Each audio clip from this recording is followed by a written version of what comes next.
बिस्मिल्लाहिर्रहमानिर्रहीम, अस्सलाम वालेकुम, good morning and welcome to morning at home. मैं हूँ आपकी मेज़बान जुगन काजिम। उम्मीद है कि खैरियत से होंगे, अच्छे मूड में होंगे, हंसती मुस्कुराती सुबह के साथ आपने हमारे चैनल को स्विच ऑन किया होगा और आज जुगन आपी का कोई नया लेक्चर सुनने के लिए आप तैयार होंगे। आज मैंने आपसे क्या बात करनी है। सबसे पहले तो thank you so much for tuning in. आप लोगों की मोहब्बत है, आप लोगों का प्यार है कि इतने अरसे से माशाल्लाह मॉर्निंग एट होम चल रहा है, आपकी सपोर्ट, आपकी मोहब्बत से। तो व्यूअर्स, आज हम आपसे एज अ टीम या मैं एज योर होस्ट आपसे बात करना चाहूँगी एंटरप्रेन्योरशिप की। देखिए व्यूअर्स, का हमारा एक चीज़, एक मेंटालिटी जिसमें से हम सबको as a nation, as in सब पाकिस्तानियों को बाहर निकलना पड़ेगा, वो ये है कि नौकरी ही पैसे कमाने का तरीका है और अगर हम जॉब करेंगे कहीं पे तो तभी हम रोज़ी रोटी कमा पाएंगे। इस मेंटालिटी और इस सोच से हमें निकलना पड़ेगा। क्यों? अभी मैं इसकी तरफ आऊँगी, लेकिन इंसान का फाइनेंशियली इंडिपेंडेंट होना बहुत ज़रूरी है और इसलिए हम कोशिश करते हैं कि अपने बच्चों को तालीम याफ्ता करें, उन्हें पढ़ा लिखा के एक सर्टन लेवल पे पहुंचाएं, फिर वो जॉब्स ढूंढें और एक सर्टन डायरेक्शन में जाएं। आज के दौर में फॉर्चुनेटली कहें या अनफॉर्चुनेटली कहें, एंटरप्रेन्योरशिप यानी कि अपना बिजनेस खुद स्टार्ट करना एक स्ट्रॉन्ग और रियलिस्टिक ऑप्शन बन गया है। बल्कि मैं अगर ये कहूँ कि सबसे बेहतरीन ऑप्शन यही है तो ये बात गलत नहीं होगी। एम्प्लॉय बनने के बजाय अगर आप सोचें तो आप दूसरों की ज़िंदगी बेहतर कर सकते हैं उनके लिए जॉब अपॉर्चुनिटीज़ क्रिएट करके। जॉब सीकर बनने के बजाय आप अगर जॉब क्रिएटर बन जाते हैं तो अपने आप के लिए भी आप ऑफ कोर्स फ़ायदेमंद, अपने लिए फ़ायदे की एक सिचुएशन क्रिएट करते हैं और फिर अपने इर्द गिर्द लोगों के लिए भी आसानियाँ पैदा करते हैं। जब एंटरप्रेन्योरशिप की तरफ इंसान आता है तो आपके पास ओपन चॉइसेस हो जाती हैं। सबसे बड़ी बात ये, अपनी मर्ज़ी का काम, हर चीज़ आपको आनी ज़रूर चाहिए लेकिन आप लोगों को डेलीगेट कर सकते हैं, अपनी मर्ज़ी से काम करते हैं, अपने आप गोल सेट करते हैं और अपने ही टारगेट्स जो है वो खुद डिसाइड करते हैं। यानी कि आप अपनी पेस पे, अपनी स्पीड पे चीज़ों को आगे लेके चल सकते हैं। हाँ, अगर आप एक बहुत हाई अचीवर टाइप और उस किस्म की पर्सनैलिटी हैं जो बहुत गो गेटर हैं, तब तो आप प्रॉबली अपने गोल्स को भी एक्सीड कर जाएंगे। लेकिन अगर आपको प्रोक्रेस्टिनेशन यानी कि थोड़ा लटक लटक के ड्रैग कर कर करके काम करने की आदत है, तब आपके लिए प्रॉब्लम ज़रा कॉम्प्लिकेटेड हो सकती है। एंटरप्रेन्योरशिप का सबसे इंपॉर्टेंट कंपोनेंट ये है कि यूनिक आइडियाज़ पे काम करें। अब अगर आप आना चाहते हैं इस तरफ जहाँ पे आप अपनी बिज़नेस को स्टार्ट करना चाहते हैं, तो सबसे पहली बात तो ये है कि आप जो चीज़ बनाना चाहते हैं, बेचना चाहते हैं, उसमें ऐसा यूनिक क्या है, ऐसा आउट ऑफ द बॉक्स क्या है। और अगर हर इंसान उसी किस्म की चीज़ बना रहा है तो बहुत से लोगों की प्रोडक्ट्स के अंदर आपके प्रोडक्ट भी खो जाएंगे। तो आपका यूनिक यूएसपी क्या है, आपका यूनिक सेलिंग पॉइंट क्या है, वो कौन सी ऐसी चीज़ है जो आपकी चीज़ को दूसरों की चीज़ों से मुख्तलिफ बनाती है। जो चीज़ आप दूसरों से डिफरेंट बनाएंगे वही आपकी स्ट्रेंथ या आपकी ताकत बनेगी। आज दुनिया एम्प्लॉयर बनने के बजाय, एम्प्लॉय बनने के बजाय एम्प्लॉयर बनने की तरफ रुझान कर चुकी है। बल्कि हर बंदा यही कहता है कि भाई अपना काम, अपनी बिजनेस, अपनी चीज़ इंसान को करनी चाहिए। हर दूसरा बंदा ये कोशिश कर रहा है वो किसी ना किसी फॉर्म में अपनी बिजनेस स्टार्ट करे। और एक जुमला तो हर जगह आजकल सुनने को मिल रहा है कि यार नौकरी, मतलब वो जो हमें सुनने को मिलती है बात कि नौकर की तो नखरा की।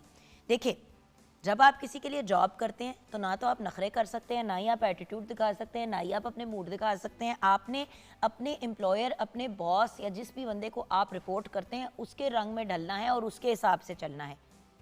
बीमार भी हैं तो आपकी किस्मत अच्छी हुई तो आपको छुट्टी मिल गई, अगर ना मतलब अगले ने आपको देनी हुई छुट्टी तो फिर आपको ये डिसाइड करना है कि जी नौकरी कंटिन्यू करनी है कि नहीं। ये चीज़ें जो हैं वो ऑफ कोर्स हर इंसान को डिस्टर्ब करती हैं। लेकिन उससे भी बढ़ के जो सबसे बड़ी प्रॉब्लम है आजकल पाकिस्तान में नहीं पूरी दुनिया में, नौकरियां है ही नहीं। आबादी बढ़ती चली गई, जॉब्स उतनी ही थी जितनी पहले थी, बल्कि जॉब्स कम हो गई। क्यों? क्योंकि आईटी और डिजिटल दुनिया ने ऐसी ऐसी सिचुएशंस क्रिएट की जहाँ पे ह्यूमन या इंसान का जाके एक्चुअली दफ्तरों में काम करना और वो ज़रूरी नहीं रहा।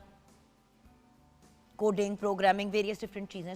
होना क्या शुरू हो गया, लोग, बहुत से जो लोग हैं वो आना शुरू हो गए टूवर्ड्स कॉन्ट्रैक्ट वर्क या वर्क फ्रॉम होम या फ्रीलांस। फिर उस फ्रीलांस से लोगों ने अपने बिजनेस स्टार्ट करने शुरू कर दिए। आप देखें कि एक वक्त होता था कि सारे चैनल्स जो हैं वो अपने ड्रामाज खुद प्रोड्यूस करते थे। फिर चैनल्स ने रियलाइज़ किया कि हम आउटसोर्स कर सकते हैं, तो उन्होंने प्रोडक्शन हाउसेस को आउटसोर्स करना शुरू कर दिया। आज प्रोडक्शन हाउसेस जो हैं वो कंटेंट प्रोड्यूस करते हैं और चैनल्स को देते हैं।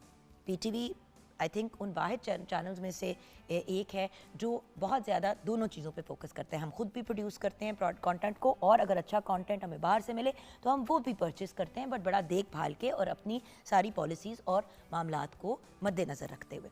सो बात यह है कि व्यूअर्स, दुनिया बदलती जा रही है, हर किस्म की नई अपॉर्चुनिटीज़ भी आ रही हैं और बहुत से दरवाजे बंद भी हो रहे हैं। तो अपने मुंह पे दरवाज़ा बंद होने से पहले अपने फ्यूचर को सिक्योर करना, वो जो अंग्रेज़ी का मुहावरा बार बार आपके साथ शेयर करती हूँ कि dig your well before you are thirsty, कि अपना कुआं प्यास लगने से पहले खोद लें, क्योंकि जब उस वक्त प्यास लगी होगी तो मौके पे दिमाग नहीं आपका काम करेगा। हर बंदा जो है वो इस इंतज़ार में होता है कि बस मौके पे उनका मसला हल हो जाए। सोचने की बात है व्यूअर्स, एक फैमिली है, दो फैमिलीज़ हैं, बीमारी एकदम से आती है दोनों फैमिलीज़ के अंदर, अल्लाह माफ़ी दे, बच्चों के या माँ बाप का कोई ऐसा इशू आता है और बीमार हो जाते हैं। अब एक फैमिली, दोनों की अर्निंग एक ही है, लेकिन एक फैमिली अक्लमंद थी, अपनी अर्निंग में से थोड़े थोड़े पैसे साइड पे करते रहे। क्यों? कि भाई अगर कल को कोई मसला या क्राइसिस आए तो वो अपनी फैमिली और अपने बच्चों और अपनी चीज़ को हैंडल कर सकते हैं, उनको किसी से भी पैसे मांगने नहीं पड़े। अल्लाह का शुक्र है, बड़े इज्जत तमीज़ से उन्होंने अपना मामला रिजॉल्व कर लिया। अब एक दूसरी फैमिली है, उन्होंने कोई सेविंग्स नहीं, कोई बैकअप के तौर पे कुछ नहीं रखा। उस वक्त मौके पे क्राइसिस आया, जगह जगह अस्पतालों में जलील होते रहे। चलो गवर्नमेंट सेटअप में आपको कोई सिस्टम मिल भी गया, फिर भी आपके अखराजात नहीं पूरे हुए, लोगों के सामने मिन्नत तरले करने पड़े, पैसे मांगने पड़े। अब दोनों तरफ एक ही लेवल की फैमिली है, लेकिन एक फैमिली को पैसे नहीं मांगने पड़े, दूसरे को मारने पड़े। क्यों? क्योंकि तैयारी नहीं की थी, इस चीज़ को कंसिडर नहीं किया था कि भाई कल को कोई मसला भी पड़ सकता है, कोई इशू भी हो सकता है। अक्लमंद इंसान हमेशा वो होता है कि इस लिहाज से चले, स्पेशली अगर आप जॉब मार्केट में हैं, बल्कि एंटरप्रेन्योरशिप भी अगर आप कर रहे हैं, तो उस पॉइंट ऑफ व्यू से कि कम से कम 3 महीने की इतनी इनकम आपने अपने पास सेव की हो कि अल्लाह ना करे कोई मसला या क्राइसिस पड़े, या आपकी जॉब चली जाती है या आपका बिजनेस ठप हो जाता है, तो आप अपना गुजारा तो चला पाएँ।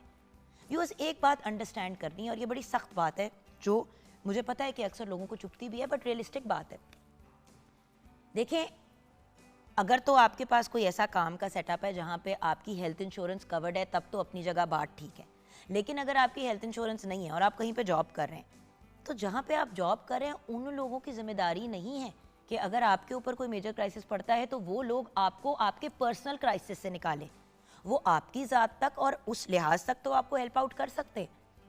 एम्प्लॉई एक बंदा होता है जो अपने पास कंपनी में बंदा रखता है, उसके साथ का जो पूरा खानवादा होता है वो उस कंपनी की जिम्मेदारी नहीं होता, unless like I said health insurance हुई भी हो और वो इंश्योरेंस के अंदर कवर होते हो जो भी फैमिली मेंबर्स कवर होते हैं। बाहर के ममालिक में अल्लाह माफ़ी दे, अगर किसी के ऊपर इस तरह का कोई क्राइसिस आता है, वो अगर जॉब भी करते हैं तो अपने बॉस को जाके नहीं कहते हैं कि जी मेरी अम्मी की सर्जरी आप पैसे दें, क्योंकि जवाब यही आता है कि जी आप जॉब कर रहे हैं, आप ड्यूटी कर रहे हैं, आपकी मदर आपकी रिस्पॉन्सिबिलिटी है। आपने अगर यहाँ पे जॉब किया तो आपके मसाइल हमारी प्रॉब्लम है, आपके पूरे ख़ानदान की, आपकी अम्मी अब्बा भाई बहन ये सारे रिलेटिव्स हमारी रिस्पॉन्सिबिलिटी नहीं है। अल्लाह का शुक्र है कि हम एक ऐसे मुल्क में रहते हैं जहाँ पे लोग बहुत लिहाज करते हैं, ख्याल करते हैं। लेकिन जिन लोगों के पास आप जाते हैं कहने के लिए कि जी आप हमें हेल्प आउट करें, कभी ये कंसिडर किया है कि जिनसे आप मदद मांग रहे हैं उनके अपने भी तो मसाइल चल रहे हैं, उनके अपने भी सेटअप्स हैं, वो अपने सेटअप्स और अपने मसाइल को देखेंगे या आपके मसाइल को देखेंगे। इसलिए कह रही हूँ कि उस मौके पे जहाँ पे इंसान को हाथ फैलाना पड़ता है या मौके पे चीज़ मांगनी पड़ती है, बेहतर है कि हम अपने आप को सिक्योर करें।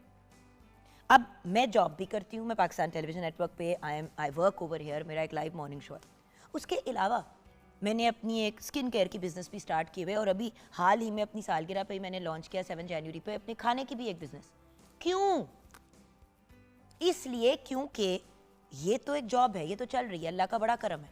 कल को ना रहे तो रोड पे तो ना आ जाऊँ, उस मौके पे मैं क्या करूँगी? जाके लोगों से कहूँगी कि प्लीज़ मेरे घर का बिल पे करना है, या मैंने अपने अखराजात पूरे करने हैं, या ये चीज़ें करनी है। कौन देगा, कौन करेगा? खुद ही करना है। सो वही वाली बात इम्प्लीमेंट अपनी ज़िंदगी में कर रही हूँ जो आपको सालों से कह रही हूँ कि dig your well before you are thirsty. देखिए व्यूअर्स, किसी भी फील्ड, किसी भी जॉब का कोई गारंटी नहीं है, कल को वो कंपनी बंद हो जाए, आपकी भी जॉब चली जाए, फिर क्या? सो ये चीज़ें बड़ी इंपॉर्टेंट है। इसलिए एंटरप्रेन्योरशिप की तरफ आएँ, छोटा मोटा कोई बिजनेस करें, कोई ऐसी चीज़ करें जो आपको एक इनकम आपकी नौकरियों से अलावा दे। और अगर डायरेक्ट एंटरप्रेन्योरशिप की तरफ जा सकते हैं तो व्हाई नॉट। लेकिन पूरी तैयारी के साथ।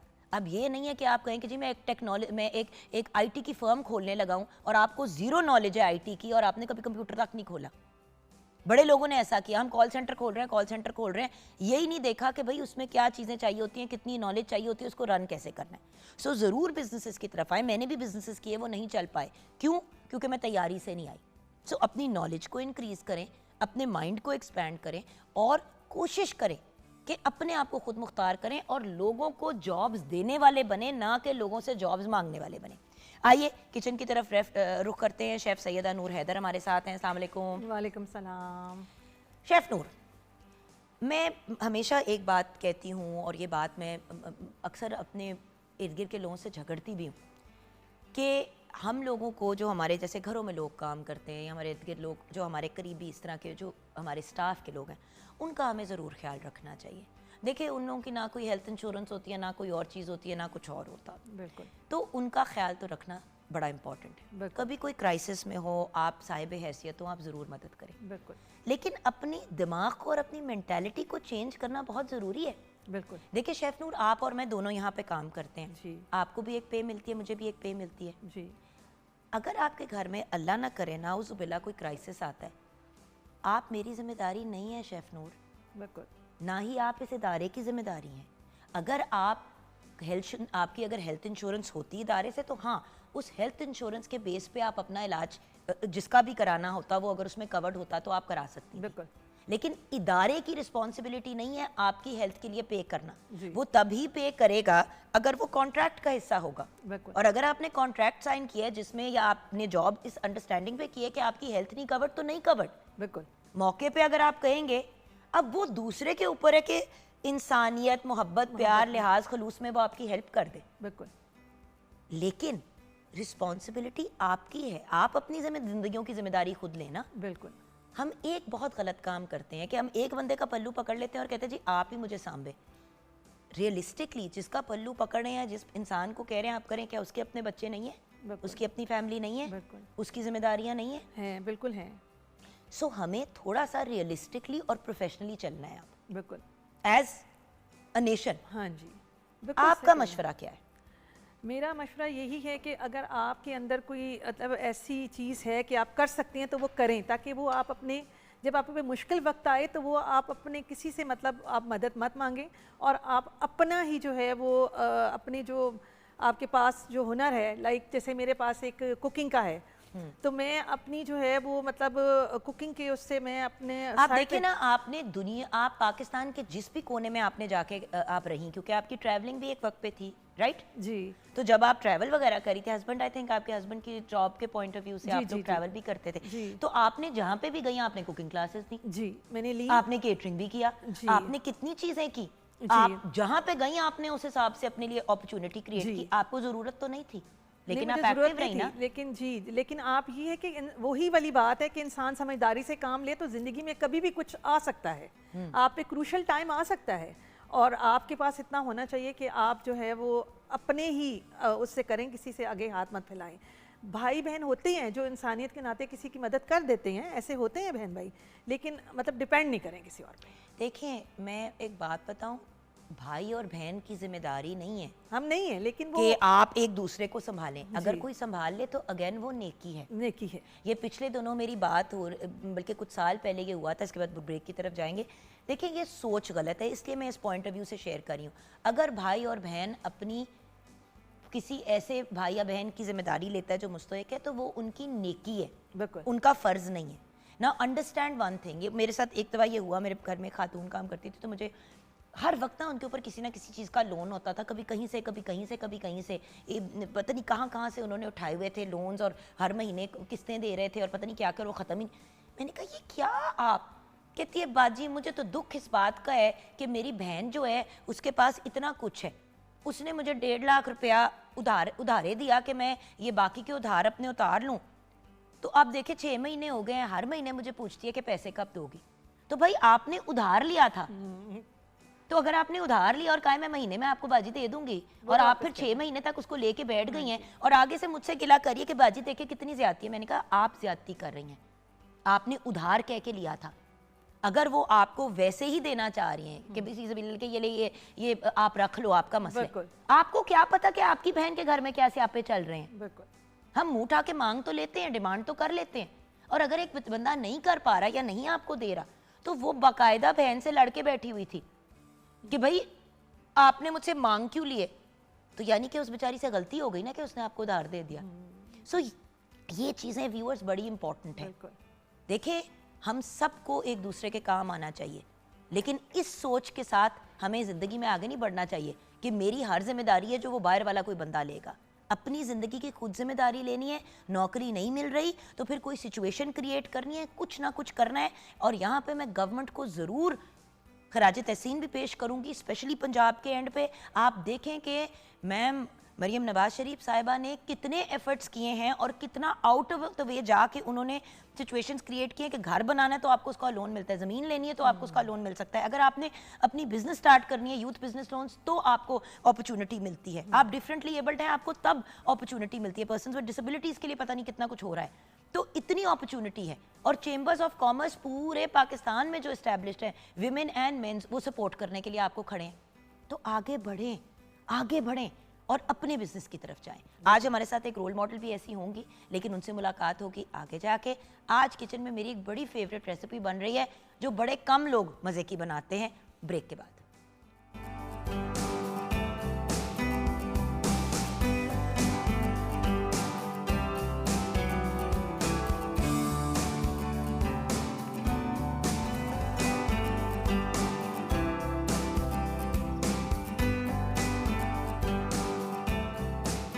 Welcome back from the break viewers. चलें जी, किचन की तरफ बढ़ते हैं, जहाँ पे शेफ़ नूर ने मसाला भून लिया है किसी चीज़ का। भाई ये किस चीज़ का हम मसाला भून रहे हैं? मुझे तो पता है हम क्या बना रहे हैं, आप ज़रा बताएं। जी, हम बना रहे हैं जी आज कड़ी पकौड़ा, और साथ इसके साथ हम सर्व करेंगे जी बॉइल्ड राइस। कुछ कड़ी चावल एक्चुअली मज़े के होते हैं। ये पता नहीं क्या नया सिस्टम लोगों ने शुरू किया। उस दिन मैं पिछले दिनों आई वाज इन कराची, तो मैं एक ड्रामे के सेट पे गई तो उन्होंने कहा आज कड़ी बनी। अच्छा, मैं बड़ी एक्साइटेड, कड़ी चावल, उन्होंने कड़ी रोटी के साथ दे देखा चावल का है। फिर मैंने भेजा किसी बंदे को कि जाओ मार्केट से जाके खुले चावल जहाँ पे मिलते हैं वहाँ पे मौके पे फिर मैंने बना के खाए। अच्छा, हाँ जी, अच्छा। मेरे से नहीं रोटी से खाई जाती भाई कड़ी। और वैसे भी कड़ी चावल, आई डोंट नो, कड़ी चावल इज अ थिंग, जिस तरह दाल चावल इज अ थिंग। अच्छा, इसमें मैंने क्या डाल देंगे मसाला का? इसमें जी हमने ये मिक्सचर बनाया हुआ दही का और बेसन का, वो डाल दें आप। अच्छा, और ये हो गया? हाँ जी, ये हो गया। इसको हमने ग्राइंड किया है, बेसन को और उसको दही को, और हम इसमें पानी भी डालेंगे, इसका जो मिक्सचर जो है इसमें। तो अच्छा, तो ऐसा करते हैं कि ये तब तक आप रेसिपी बता दें, मतलब इंग्रेडिएंट्स बता दें। जी, और साथ साथ आप जो अपने, बल्कि आप ये अभी पकौड़ों का पहले मिक्सचर बना रही हैं, तो आप पहले वो बना लें, मुझे हैंड ओवर करें और फिर हम रेसिपी की तरफ चलते हैं। इसमें पानी डाल के दोबारा। जी, मैं ज़रूर डालती हूँ। मैंने कहा पहले जो अंदर है वो तो उसको क्लियर कर लूँ ना मैं थोड़ा सा। ठीक है, आप जरा, सॉरी नहीं कुछ नहीं, शेफ नूर थोड़ा सा सेटल हो जाए। पहले मैं पकौड़ों का बना लूँ मिक्सचर, उसके बाद रेसिपी बोल देती हूँ। जी, मैं यही कह रही हूँ। ठीक है, ये लें पानी। अब मैंने इसमें कितना और डालना है? आपने डालना है ये जग पूरा डाल दें। ये जग पूरा डाल दें, ठीक है। क्योंकि याद रखिएगा व्यूअर्स, जो बेसन है ना उसको बहुत गाढ़ा कर देता है। सो आपने क्योंकि बेसन डाला हुआ है तो इतना उसमें पानी होना चाहिए। एक जग और, एक और जग और इसमें डाल देंगे। अच्छा जी, पकौड़ों के लिए जी ये मैं मिक्सचर जो है इसका मिक्स करने लगी हूँ। इसमें हमारे पास है जी प्याज है, आलू है, ये हमने बिल्कुल छोटे छोटे जैसे फ्राइज़ होते हैं लेकिन वो तो ज़रा बड़े होते हैं, मोटे होते हैं, इसको हमने इस तरह काट लिया है। सब्ज़ मिर्चें हैं और सब्ज़ धनिया है, ठीक है जी। और इसमें हम डालेंगे जी ज़ीरा, इसमें हम ज़ीरा डालेंगे 2 टेबलस्पून। मैं आपको बता भी देती हूँ, लेकिन मैं सिर्फ आपको ज़रा मिक्स कर लूँ फिर आपको रेसिपी बोलती हूँ। और ये देखिए मैंने पानी और डाल दिया जी, आप बाद में भी ऐड कर सकते हैं, बट हमने इसके अंदर काफ़ी पानी डाल दिया ताकि वो अच्छे से पके, और साथ साथ उसको आप हिलाते जाएं ताकि वो नीचे से चिपके ना। पानी मुझे देना, मैं ज़रा बेसन खोल लूँ। हाँ जी, पानी भी दे दें तो ताकि हम बेसन को लाइए जी। हाँ बस, हाँ जी, पानी में और ज़रा पानी। हाँ जी, इसमें ना आलू में से भी निकलेगा और प्याज में से भी निकलेगा पानी, ज़रा देख के डालें आप, क्योंकि प्याज का भी पानी निकलता है डेफिनेटली। आप इसमें मुझे कुटी हुई मिर्ची और नमक सिर्फ दे दें, बस डाल दें। अच्छा जी, कुटी हुई मिर्च। हाँ जी, ये वाली ये इसमें गोल वाली मिर्चें मैंने रखी हैं तड़के के लिए, वो निकाल साइड में। हाँ जी, आपको इसमें नमक चाहिए? नमक कितना? 2 को चम्मच? नहीं, एक और डाल दें। 3 चम्मच? आधा डाल देंगे। हाँ मैं होगा ना इन्ना तुसी ना लून पा देना कि फिर ऐसी खा ही ना सकें, क्योंकि ये वाली चीज़ भी होती है। बट एक बात है, कड़ी पकौड़े में पता नहीं आई फील के नमक नॉर्मल से ज़्यादा ही डलता है। मुझे डालने हमने सब्ज़ मिर्चें भी डाली हैं 5 से 6। अब बहुत ही मिर्चें नहीं हमने डाल दी इसमें, पहले एक पका के देख लेते हैं ना। बट बात ये है कि कड़ी की सबसे मज़े की बात ये होती है कि आप इसको थोड़ा सा जो है ना, नहीं पानी नहीं डालना, अभी नहीं डालना, अच्छा हो गया। बल्कि थोड़ा सा बेसन मुझे और चाहिए। थोड़ा सा बेसन हमें और चाहिए, लाइए जी।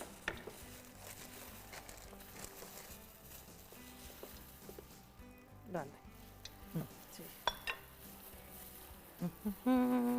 यहाँ पे हम अपने कड़ी के मिक्सचर को भी रेडी कर रहे हैं। तो मसाले को आपने किस तरह से भूना था? ये तो मैंने मसाले को जो है प्याज को लाइट ब्राउन किया, हाँ जी, लहसुन अदरक की पेस्ट डाल के उसको फिर ब्राउन किया हल्का सा। जो ही ब्राउन हो गया तो हमने नमक, लाल मिर्च, हल्दी और धनिया डाल के हल्का सा फ्राई किया और फिर पानी डाल दिया।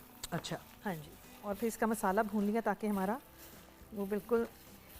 और फिर कड़ी को भी आपने पकाना होता है। लोग क्या करते हैं, बेसन ज़्यादा डाल देते हैं, कड़ी जितनी पकेगी उसका फ्लेवर उतना ही अच्छा और आएगा। आराम हाँ से जी। उसको पकाएं। लोग क्या करते हैं, फुल उसको हीट दे देते हैं, जैसे ही वो ज़रा गाढ़ी हो जाती है कहते हैं तैयार हो गई। नहीं, वो इस तरह नहीं तैयार होती कड़ी। कड़ी भी पकने वाली चीज़ है, जिस तरह पाए भी पकने वाली चीज़ है, और उसको जेंटली आप पकाते रहेंगे तो उसका फ्लेवर एनहांस होगा।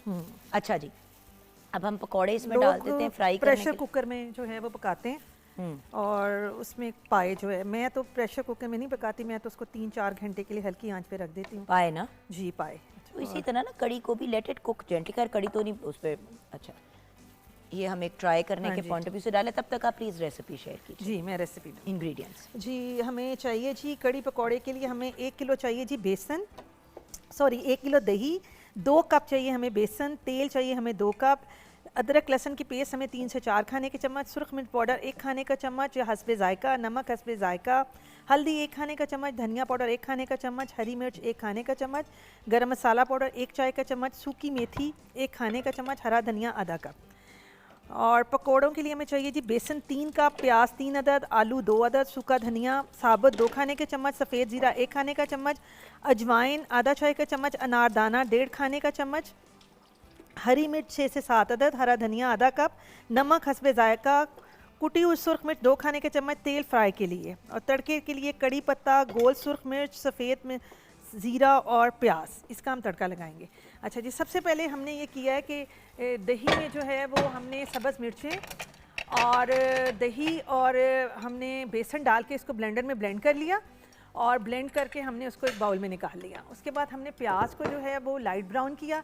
जब लाइट ब्राउन हमारा प्याज हो गए तो उसमें हमने लहसुन अदरक की पेस्ट डालकर हमने उसको ब्राउन किया। जो ही वो ब्राउन हुए तो हमने सारे मसाले डाल के उसको हल्का सा सौते किया और उसके बाद हमने उसके बीच में पानी का थोड़ा सा डाल दिया ताकि मसाले हमारे ना जलें, और मसाले को अच्छे तरीके से भून लें। और फिर जो हमारा दही और बेसन वाला मिक्सचर है वो डाल दें और उसमें पानी जो है वो और डालेंगे और उसको जो है वो पकाएंगे। तकरीबन हम उसको तकरीबन 1.5 से 2 घंटे के लिए हल्की आंच पे पकाएंगे ताकि हमारा जो है बेसन का जो कच्चा पानी है वो ख़त्म हो जाए। और आपका जो है वो कड़ी देख लें कि कितनी गाढ़ी जब होना शुरू होगी उसके बबल्स बनना शुरू हो जाते हैं। जब कड़ी तैयार होने का वो आता है ना तो वो बबल्स बनना शुरू हो जाते हैं। और उसके बाद आप इसको जो है पकौड़े फ्राई करें और पकौड़े फ्राई करके इसमें डालें और पकौड़े फ्राई करके 10 मिनट के लिए उसको पकाना है कड़ी में। और उसके बाद आप इसमें सूखी मेथी, गरम मसाला, सब्ज़ धनिया और तड़का जो है वो लगा के और आप सर्व कर दें बॉइल्ड राइस के साथ। अच्छा, कड़ी को खट्टा कैसे बनाते हैं? क्योंकि कड़ी थोड़ी सी खट्टी ना हो तो मज़े की नहीं लगती। वो दही जो है अगर आपका 3-4 दिन का वो होगा तो उससे खट्टी हो जाएगी वो। जी, और लेकिन देखे ना मौके पे तो मौके 2-3 पे है दिन तो फिर पुराने। भी वो उसमें इमली का पल्प डाल दें, थोड़ा पानी इमली का। इमली का हाँ पल्प जी, डाल दो, हाँ जी। खैर है वो डोसे। हाँ जी, उससे कोई फ़र्क नहीं पड़ा। जब कड़ी बन जाए तब डालना है आपने। हाँ जी, बिल्कुल सही। अब बात ये है कि पहले ये ज़रा सा पकौड़े जी। का फ्लेवर चेक करना है। ताकि उसमें नमक मिर्च जो है आप। चलिए जी, चखिए, नमक मिर्च बताएं हमें।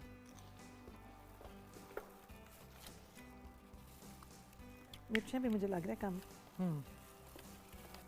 मिर्चें वैसे ठीक हैं आपकी, ठीक है। क्योंकि काफ़ी बाइट है उसके अंदर अच्छा, स्पाइस की। थोड़ा सा मैं आपको डाल देती हूँ चलें। अगर आपको मुझसे होता है, बट मेरा नहीं चलें, ख्याल कि ठीक आपको है। मिर्चों की। नमक कम है ना? ठीक है। नमक कम है। अच्छे से अच्छे से आप मिक्स कर लें। तो हमारा एक हमने पूरा और चम्मच उसमें सॉल्ट का डाल दिया। कड़ी का ये होता है कि नमक कम होना तो जायका नहीं मज़े का आता। हाँ जी। तो you have to make sure that the salt content is, पकौड़ों में बिल्कुल सही होना चाहिए। और नमक आपको पता है कि कड़ी जब बन जाती है ना, नमक तेज़ हो जाता है। हाँ, है ना। और दूसरे दिन अगर कड़ी बाजी है उससे ज़्यादा हो जाता है, तो नमक थोड़ा सा कम ही कड़ी में रखें। थोड़ा कड़ी में कम रखें। हाँ। इसके अंदर एक्चुअली और आपके पकौड़े जो हैं उसका फ्लेवर आप बैलेंस में हाँ जी, उसका बैलेंस कर दें। ठीक है। तो अब हम अपने अब मैं डालती पकौड़े जाती हूँ फ्राई और करना आप, शुरू हाँ कर जी, देते आप निकाल हैं। दें। व्यूअर्स एक्चुअली ये भी अगेन इतनी लंबी चौड़ी नहीं है। आपने इसको अगर कड़ी के इसको पकने के लिए छोड़ दिया 2 घंटे के बाद, जब वो अच्छे से पक गई तो आपने फिर अपने पकौड़ों को डाल के फ्राई करना शुरू कर दिया बिल्कुल। एंड उसको सर्व कर दिया। हम लोग तो अक्सर ऐसे करते हैं कि घर में जब हम पकौड़े बना रहे होते हैं तो हम कुछ पकौड़े जो है वो वैसे एंजॉय कर लेते हैं और कुछ जो है वो आप कड़ी में डाल लेते हैं। इसको लेकिन हम चम्मच से ही डाल लेते हैं। मैं वही कह रही हूँ कि आप ना कुछ अपनी मुझे ज़िंदगी थोड़ा सा बहुत मुश्किल सी कर रही हैं। दे मुझे ज़रा। हाँ, मैं अपने हिसाब से डाल लेती हूँ। तो बाजी बहुत टाइम ला रहे हो। मोहब्बतों में ना आपने ज़रा टाइम ज़्यादा हमारा कर दिया। हाँ जी। क्योंकि देखिए अभी हमने एक अच्छी खासी मकदार में इन पकौड़ों को तैयार करना है, फिर हमने इनको इसके अंदर भी डालना है जी। अच्छा, अगर आलू वगैरह के ना बनाने हो तो पकौड़े, आप खाली प्याज डाल लें और थोड़ा सा आप पालक डाल लें। प्याज और पालक भी डाल जी। लें। अच्छा, एंड विदाउट भी आप बिल्कुल प्लेन भी बना सकते हैं पकौड़े। हाँ हमारे जी, घर वो में जैसे वेजिटेबल के नहीं बनते। अच्छा, मेरे घर में तो यही मतलब प्याज और इसके बनते हैं, आलू के। प्याज और आलू के। हाँ हाँ, जी। वो होता है ना कि वो उसमें थोड़ा सा एक फ्लेवर भी और आ जाता है और थोड़ी सी वैरायटी आ जाती है जी, ना। अगर आप वेजिटेबल कड़ी बनाना चाहें, मैंने सऊदी अरब में खाई थी, मुझे इतनी पसंद आई। उसमें उन्होंने गाजर डाले हुए थे, आलू डाले हुए थे, जुकीनी जिसे वो कहते हैं, वो टिंडा टाइप जो होता है वो डाला हुआ था, और वो इतने मज़े की कड़ी थी। उसमें पकौड़े नहीं थे, सब्जियां थी सारी। अच्छा। हाँ जी, और वो बहुत ही मज़े की थी। बस वो यही था, जैसे हम मसाला भूनते हैं, मसाला भून के हम और क्या कहते हैं उसमें थोड़ा सा आपने सब्जियां डाल के भूनी जो कि ज़्यादा हार्ड वाली हैं, ठीक है। और उसके बाद जुकीनी तो बहुत जल्दी गल जाती है, उसको एंड में डालना है आपने, थोड़ा जब हाफ पक जाए। और उसके बाद आप ये कड़ी वाला मिक्सचर डालें।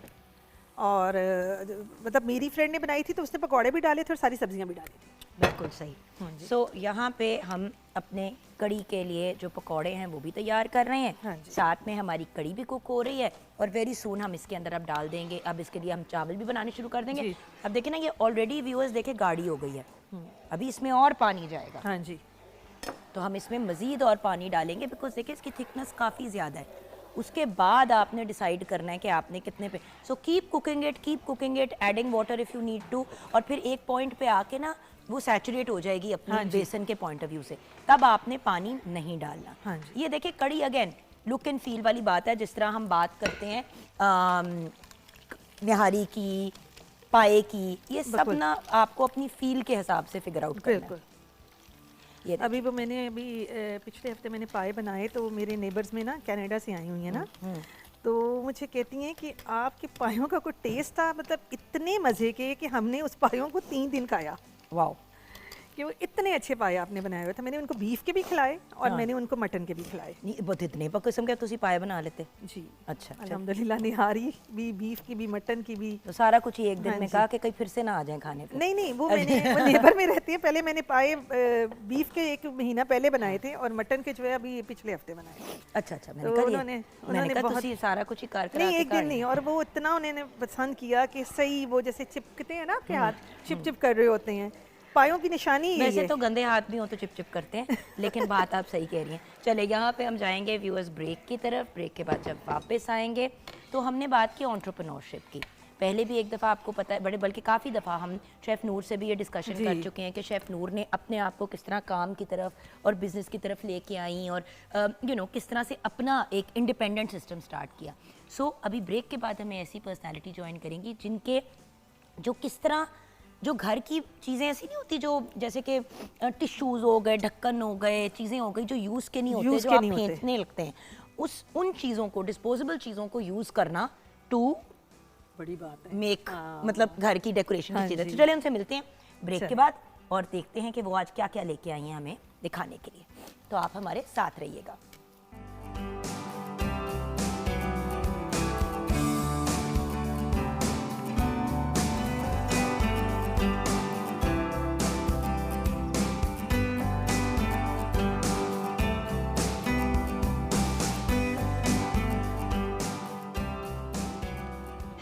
Welcome back from the break viewers. जैसे कि आप जानते हैं, हम हमेशा कोशिश करते हैं कि उन चीज़ों की बात करें या उन लोगों के को आपके सामने लेके आएँ, उनसे आपकी मुलाकात कराएं जिन्होंने अपने आप को एंटरप्रेन्योरशिप की तरफ भी जो लेके गए या किसी तरीके से हमारे मुल्क का नाम रोशन कर रहे हैं या कोई ऐसी चीज़ कर रहे हैं जो आपके और मेरे लिए भी पॉसिबल है और एक वायबल और पॉजिटिव ऑप्शन है ज़िंदगी में आगे बढ़ने का। तो हम उस तरह के यूनिक लोग ढूंढते हैं और एंड देन ऑफ कोर्स ऐसे लोग जो ना सिर्फ अपने लिए कुछ कर रहे हैं बट दूसरों के लिए भी आसानियाँ पैदा कर रहे हैं। सो आज एक ऐसी पर्सनालिटी हमारे साथ हैं। प्रोफेशनली बात करें तो आप एजुकेशनिस्ट हैं बट एंटरप्रेन्योर हैं, देन ह्यूमैनिटेरियन भी हैं, फिलैंथ्रोपिस्ट भी हैं। जूट और कैनवस से बने हुए eco friendly and sustainable products तैयार करती हैं। बेसिकली सस्टेनेबल का मतलब ये है कि वो वाली चीज़ें एक तो जो लॉन्ग टर्म भी चलें और दूसरा उसके अलावा जो जैसे कि बोतलों के ढक्कन हैं, कोई लकड़ी का पीस है जो घर में कोई काम हुआ अब वो पड़ा हुआ है, उसको फेंकने के बजाय या उसको जलाने के बजाय उन्हीं चीज़ों को रीयूज़ करके उनको सस्टेनेबल बना दिया। यानी कि उस चीज़ ने पहले अपना काम किया, फिर उसके बाद आपने उसको मॉडिफाई करके मज़ीद उससे काम लिया और इसी तरह से फिर हम पोल्यूशन और एनवायरमेंटल मसाइल से बचते हैं।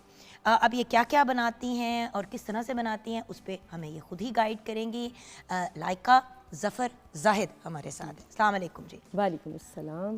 अच्छा मैडम, सबसे पहले तो आपकी कहानी से शुरू करते हैं। ये सारी जो आप अभी व्यूअर सेट पे देख रहे हैं ये सारी मैडम की ही खुद तैयार करता है, इनकी टीम ने प्रिपेयर की हैं और हम इन पे बात करेंगे, लेकिन उससे पहले कहानी कहाँ से शुरू होती है? वैसे तो मुझे डिज़ाइनिंग का बचपन से ही शौक़ था। 5th में जब मैंने टॉप किया तब भी मैंने अपना रुमाल अपने हाथ से बनाया था। उसके बाद लेकिन उस ज़माने में इसको कोई प्रोफेशन नहीं समझा जाता था, सारे यही कहते थे। उस वक्त पे तो जब बच्चियां भी जब ख़वातीन कपड़ों का भी बिजनेस करती थी तो कहते शौकिया कर रही है जी। कोई भी हम ख़वातीन जो डिज़ाइन भी कर रही होती थी उनको डिज़ाइनर के तौर पे नहीं लेता था। जी बिल्कुल। ये तो अब सब सिलसिले शुरू हुए। कुछ साल से एंटरप्रेन्योरशिप पे बात होने लगी है और बहुत अच्छी बात है। इसके बाद मैं शादी हो गई, गवर्नमेंट जॉब थी वो छोड़ी, बच्चों को पाला थोड़ा सा और थोड़ा सा ही पाला, ज़्यादा नहीं पाला। लेकिन उनको मैंने क्वालिटी टाइम दिया क्योंकि मेरे बच्चों का पहले हक था, तो मैंने उनको क्वालिटी टाइम दिया। उसके बाद मैं बाहर चली गई, वहाँ से भी मैंने न्यूट्रिशनिस्ट का भी किया और आपको लाइफ एक्सपर्ट भी हूँ मैं, PhD कर रही हूँ इस्लामिक स्टडीज़ में। आप गई कहाँ बाहर? जी इजिप्ट में। इजिप्ट गई जी, थी, वंडरफुल, ठीक है, ओके। और बेटी काफ़ी बीमार थी तो इसके लिए मैंने न्यूट्रिशनिस्ट का किया। इसके साथ साथ मैं अपनी गरीब औरतों का, क्योंकि मेरे पेरेंट्स ये करते थे अल्लाह वाले, तो उनकी मदद करना और उनको हेल्प आउट करना। फिर मैं पाकिस्तान आई और मैंने देखा कि मेरे पास कुछ केसेस ऐसे आए कि मैं ऑन द स्पॉट उनको 60,000 1 लाख उनके बच्चों की बीमारी के लिए या उस बच्चे की डेथ भी होगी, जिसकी वजह से मैं बहुत ज़्यादा डिस्टर्ब हुई और मैंने सोचा कि मुझे इन लोगों को कैसे हेल्प आउट करना है। फंड्स की कमी होती थी। सर जी कह रही हूँ मैम जी, सबसे बड़ा मसला हमें सबसे पहले तो एज इंडिविजुअल्स खुद जिम्मेदारी लेनी है अपनी ज़िंदगियों की। जी बिल्कुल। मैं अभी शुरू में प्रोग्राम के ये एक एग्जांपल दे रही थी कि देखें, आपके पास लोग आते हैं कि मैडम जी आप मेरी हेल्प कर दें। जी बिल्कुल। कभी किसी ने ये सोचा कि मैडम जी किसके पास जाएंगी हेल्प के लिए? बिल्कुल। उन्होंने भी कोई सिस्टम बनाया हुआ है ना, जिसकी वजह से अगर कभी मसला आता भी है तो हाथ नहीं फैलाने पड़ते। जी देखिए मैम, कोई भी बंदा अपनी टोटल जो अर्निंग होती है वो सेव नहीं कर पाता, किसी के पास ये ऑप्शन नहीं है। लेकिन अगर आप 100 रुपए भी कमा रहे हैं, उसमें से 10 या 20 रुपए आप अपने दिमाग में डाल लें कि भी जो भी मेरे पास पेमेंट कभी भी किसी चीज़ की आएगी उसमें से 10% या 15% मैंने ऐसे कंसिडर करना है कि जैसे मैंने टैक्स देना है या मैंने कोई ऐसी चीज़ करनी है और वो एक पेमेंट है और वो आप अलहदा करते जाए। लेकिन हम नहीं करते। नहीं, मैंने इसी तरह किया और मैंने अलग अलग ना, जैसे आप कह लें कि छोटे छोटे बैग्स बनाए में, ये इसमें इतना डालना है, इसमें इतना डालना है, और वरना आप कर ही नहीं सकते। बल्कि बच्चों की भी कोई चीज़ लेना होती थी तो मैं उसमें हर माह डालती रहती थी। और आप जैसा बंदा जो आज लोगों को जॉब्स वगैरह और इस तरह की चीज़ें कर रहा है, आपने खुद अपने आप को इसी तरह से लेके चली, एंड आई एम श्योर कि आज भी आप अपने स्लॉट्स में रखती हैं चीज़ें कि मौके पे मसला ना पड़े। और मैं भूल जाती हूँ कि ये मेरे है ही नहीं है इस वक्त मेरे पास, वरना आप आगे बढ़ ही नहीं सकते जब तक आप फोकस्ड होके अपने कंफर्ट जोन से निकल कर आगे नहीं बढ़ते। फिर मैंने सोचा कि मुझे क्या करना है, मुझे अल्लाह के बंदों की तो मदद करनी है, तो सोचा कि पहले खुद को मैं एम्पावर करूँ। First of all I want to empower my self. मैं खुद को एम्पावर करूँगी, इस काबिल हो जाऊँगी तो मैं इनको एम्पावर कर सकूँगी, इनकी मदद कर सकूँगी। तो मैं वुमेन चैम्बर ऑफ कॉमर्स का पार्ट बनी। मैं वुमेन चैम्बर ऑफ कॉमर्स की एग्जीक्यूटिव मेंबर हूँ। अब भी मैंने क्या बात कही व्यूअर शुरू में कि आप किसी भी विमेन या जनरल चेंबर ऑफ कॉमर्स पे चले जाएं, अगर आप मेल हैं या ट्रांसजेंडर हैं, या वरना अगर फीमेल है तो वुमेन चेंबर ऑफ कॉमर्स में जाएं, आप जाके बात तो करें उनके लोगों से। जी बिल्कुल। वो आपको ऐसी ऐसी, अब मैम आप ही बताएं आपका क्या एक्सपीरियंस रहा? जी, वुमेन चैम्बर ऑफ कॉमर्स की मेंबर हूँ, लाहौर चैम्बर ऑफ कॉमर्स की मेंबर हूँ। वो तो मेंबर है ना, मैं ये जानना चाह रही हूँ कि जब आप गई आपका वहाँ पे जी, आपको क्या हेल्प और वहाँ गाइडेंस? पे देखें, हर चीज़ आपको प्लेट पे रख के नहीं दी जाती, आपने अपने मौके वहाँ जाके खुद ढूंढने होते हैं। वो आपको अपॉर्चुनिटीज़ प्रोवाइड करते हैं, वो आपको बताते हैं कि आपके लिए क्या तरक्की के रास्ते हैं, वो उसमें से आपने अपनी अकॉर्डिंग, अपनी एबिलिटी और कैपेबिलिटी के मुताबिक उस रास्ते को खुद चुनना है। आप में ये होना चाहिए ना आगे बढ़ने का। उससे मुझे अल्लाह ताला ने एक मौका दिया कि मैं WRCI का पार्ट बनी, women incubation resource centre, which was the first initiative of Punjab government. उसने मुझे एक छोटा सा MBA करा दिया। मुझे बिज़नेस प्रॉपर करने का नहीं पता था, कॉस्टिंग का नहीं पता था, बिज़नेस प्लान का नहीं पता था, बिज़नेस आइडिया को आगे मैंने अपने बिज़नेस को प्रमोट कैसे करना है, उसकी कॉस्टिंग कैसे करनी है, प्रोडक्ट्स कैसे बनानी है, उनको हाईलाइट कैसे करना है। आजकल अभी मेरी फिर एक हाई फाई यूनिवर्सिटी में नेक्स्ट वीक से AI की ट्रेनिंग्स लम्स में स्टार्ट है। क्योंकि मैम एक बात जी, अब बुरा ना मनाइएगा, लेकिन आप जो बना रही हैं वो 150 बंदा और बना रहा है जो इस प्रोग्राम पे आ चुका है। फ़र्क क्या है? जी, नफासत, जी बिल्कुल, फिनिशिंग कि ये प्रोडक्ट की शक्ल ऐसी है कि ये आप अगर इसको इंटरनेशनली भी भेजते हैं जी, तो आपको इसके ऊपर अच्छा रिस्पांस मिलेगा। लोग ये नहीं कहेंगे अच्छा अच्छा पाकिस्तान की हैंडीक्राफ्ट की चीज़ थी, जी इसलिए ज़रा बिल्कुल। हमारे इन जो हैंडीक्राफ्ट्स हुई ना, ये Yeah, of हमारी हैंडीक्राफ्ट्स का सबसे ज़्यादा गिला जो वेस्टर्न वर्ल्ड से आता है, वेस्टर्न वर्ल्ड से आता वेस्टर्न वर्ल्ड से आता है, और वेस्ट में हमारे देसियों का ही आता है है। जी, कि यार बाहर आप थाईलैंड चले जाओ, आप जर्मनी चले जाओ, उधर के इलाके के हैंडीक्राफ्ट जब आप उठाते हो तो वो इस क्वालिटी के होते हैं कि वो अगले 40 साल भी आप अपने घर में रखो तो उसकी एक बड़ी लुक जी रहती है। बिल्कुल बिल्कुल, पाकिस्तान से आप चीज़ लेते हो, वो जब तक पहुंचती है सूटकेस में वो टूट चुकी होती है। राइट। सो अगर हम इंटरनेशनल मार्केट में अपनी प्रोडक्ट्स की विजिबिलिटी बनाना चाहते हैं तो उसके लिए फिर इस क्वालिटी का काम करना पड़ेगा, जी, और ये आपको पढ़ के जी नॉलेज मिली। और मैंने माशाल्लाह सी पाकिस्तान भी विन किया हुआ है, और वहीं पे मुझे जजेस ने कहा कि now your product is in this stage कि आप इसको बाहर लेके। मेरे माशाल्लाह बैग्स कजाकिस्तान पहुंच चुके हैं, इंग्लैंड के हाई कमिश्नर को दिए जा चुके हैं, चाइना के जो आए थे ट्रेड सेक्रेटरी, उनको भी मेरी बास्केट में मेरा ही बैग रख के प्रेजेंट किया गया था लाहौर म्यूज़ियम में। तो अल्हम्दुलिल्लाह जी, कोशिश मेरी ये है कि मैं, जैसे आप एम्ब्रॉयडरी देख रहे होंगे, जूट हमारी पटसन है, लेकिन उसको मैंने रिफाइन करके बेशक दिखाएं आके, बल्कि वहाँ से शुरू करते हैं, वहाँ से शुरू करते हैं, क्योंकि वहाँ पे एक चीज़ जो व्यूअर्स आप जानते हैं कि कॉन्स्टेंटली जी, गिफ्ट बास्केट्स, गिफ्ट गिविंग, एक वक्त होता था कि थैले में या हाथ में पकड़ के आप गिफ्ट ले जाते थे, ज़्यादा से ज़्यादा वो सिल्वर सा शाइनी पैक सा होता था, उसके ऊपर रैपिंग कर देते थे या गुड्डी कागज़ में रैप करके गिफ्ट दे देते थे। अब तो गिफ्टिंग भी पता नहीं कहाँ से कहाँ पहुँच गई है। जी बिल्कुल, ये आम सी बास्केट्स होती हैं, आप कोई भी बास्केट ले लें, इट डिपेंड्स अपॉन इट कि आपको एस्थेटिक सेंस के साथ और उसको मॉडिफाई करके आप किस तरह पेश करते हैं।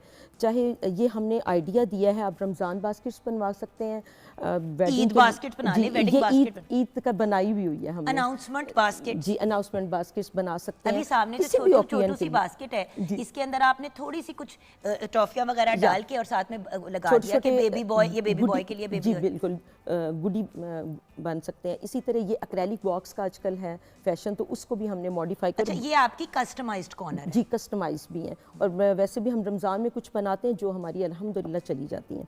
इसके अलावा यहाँ पे मैं आजकल एक बैग पे खुद जो कढ़ाई कर रही हूँ वो भी मैं दिखा देती हूँ कि आज ये देखें, मैं रात को भी इस पर थोड़ी सी कढ़ाई कर रही थी, तो ये भी मैं दिखाने के लिए लेकर आई। तीसरी चीज़ जी, ये हम लेफ़्ट ओवर से बनाते हैं चीज़ें, जो छोटा से छोटा भी पीस होता है उस पर मेरी लेडीज़ और मैं उस पर काम करके उसको अपने जूट के बैग पे, डेनिम के बैग पे ऐड करके, जैसे वहाँ पे भी हैंग हैं जी, तो उसमें हम करते हैं। इसके अलावा ये जूट है और हर एक में मेरी USP है, यूनिक सेलिंग पॉइंट जिसको बोलते हैं। मैंने यही बात शुरू में कही कि भाई आपका USP क्या है। अगर आपका यूनिक सेलिंग पॉइंट नहीं है जी, तो फिर आप खो जाएंगे जी, बिल्कुल उसी क्राउड के अंदर, उसी ग्रुप के अंदर। देखिए, ये जूट है और जैसे ब्रांड्स करती हैं, इसके अंदर आपको फ्यूजिंग की हुई मिलेगी। अच्छा, मैं यहाँ पे ये भी दिखाना चाहूँगी, लेफ्ट ओवर से मैम बने हुए हैं, लेफ्ट ओवर्स से मैडम ने चीज़ें बनाई हैं, और ये हमारा डिफरेंट वर्क है। अगर लोग भी जानना चाहें कि ये गाबा वर्क है जिसको आरी से किया जाता है, लेडीज़ कुछ ये कर रही हैं, ये लेफ्ट ओवर से जी हमारे बने हुए हैं। ये भी लेफ्ट ओवर से हमारा बना हुआ है जी। भाई आपने सूट बनवाया, आपने कोई बड़ी महंगी सी चीज बनवाई, उसके कपड़ा बच गया, आप मैडम से राब्ता करें कि जी ये मेरे पास मटेरियल है, इस मटेरियल के साथ मुझे पर्स बना दें अपने ये भी हमने लेफ्ट ओवर से ही बनाया हुआ है। हाँ जी, क्योंकि हर बंदा ना, जैसे ये तो पाउचेज हैं, बट अक्सर होता है कि आप डिजाइनर के पास जाते हैं और कहते हैं कि जी आपने सूट तो बना दिया, इसके साथ बैग भी दे दें, तो वो बैग उनको नहीं बनाना आता, वो फिर यही देते हैं आपको। और हम डिफरेंट मैम ब्रांड्स के पास जा भी इसीलिए रहे हैं कि आपके पास जो भी कतरने बची हुई हैं हमें दें, हम आपको बेहतरीन, ये देखिए ये रिबन वर्क है हमारा, लेडीज़ हमारा रिबन वर्क करती हैं प्रॉपर तरीके से, हमने इसको पाउच बनाने के अंदर कपड़ा भी लगा हुआ है और प्रॉपर आपको बहुत अच्छी फिनिशिंग के साथ मिलेगा। अब देखिए ना, मेकअप वेकअप लवली। अच्छा यहाँ पे आ जाते हैं, अब अगर हम मेकअप की बात करें या हम दूसरी अपने मामलात की बात करें, so you know all of those things make a huge difference. अब यहाँ पे मैं आपको दिखा दूँ कि जैसे ये भी मैडम के बैग्स हैं, लवली प्रिंट। अब ये बैग्स देखिए, एक तो आप डेली अपनी पहनने के लिए भी यूज़ कर सकते हैं, लेकिन बहुत से ऐसे लोग होते हैं और आपको इस तरफ जाना भी चाहिए, इस तरह के बैग्स आप यूज़ कर सकते हैं अपनी ग्रोसरीज वगैरह, छोटी मोटी ग्रोसरी के लिए आपने जाना है तो इस किस्म के बैग्स को आप उसके लिए भी यूटिलाइज कर सकते हैं। ये गाबा वर्क है और ज़्यादा खूबसूरत आपको और अच्छा लगेगा। मैंने 4 सदा से ये खड्डी का कपड़ा बनवाया और इसको ऐड किया, आपको थोड़े से भी पैसे खर्च करके तो आपको अच्छा लगेगा। इसके अलावा हमारी ये हैंड पेंटिंग भी होती है, हैंड पेंटिंग के साथ ये स्क्रीन प्रिंटिंग के साथ मैम बैग है, कॉलेज की लड़कियां, यूनिवर्सिटी की लड़कियां और या वैसे भी आप ना कुछ डालने के लिए। अच्छा वो जो हमारे लगे हुए हैं ना, वो मैडम जरूर दिखाइएगा। ये देखें, ये हमने इस तरह के भी बनाए और इसके साथ डेनिम को यूज़ किया है। ये देखिए ना, बच्चों के जैसे स्विमिंग बैग्स होते हैं, अपने स्कूल साथ भेजने होते हैं। ये देखें, ये बैग ये मैंने खुद एम्ब्रॉयडरी की हुई है, आप चेक करें। ये जूट है और इसमें ख़ास बात मैम ये है कि फ़र्स्ट ऑफ ऑल हम जूट मंगवाते हैं, उसको सिलेंडर करते हैं, बायोडिग्रेडेबल प्लास्टिक की कोटिंग इनसाइड है एंड देन स्क्रीन प्रिंटिंग है। और इसके अलावा हम पीपी कैनवस यूज़ कर रहे हैं। ये देखिए ना, जी ये पीपी कैनवस है और little bit costly from the jute.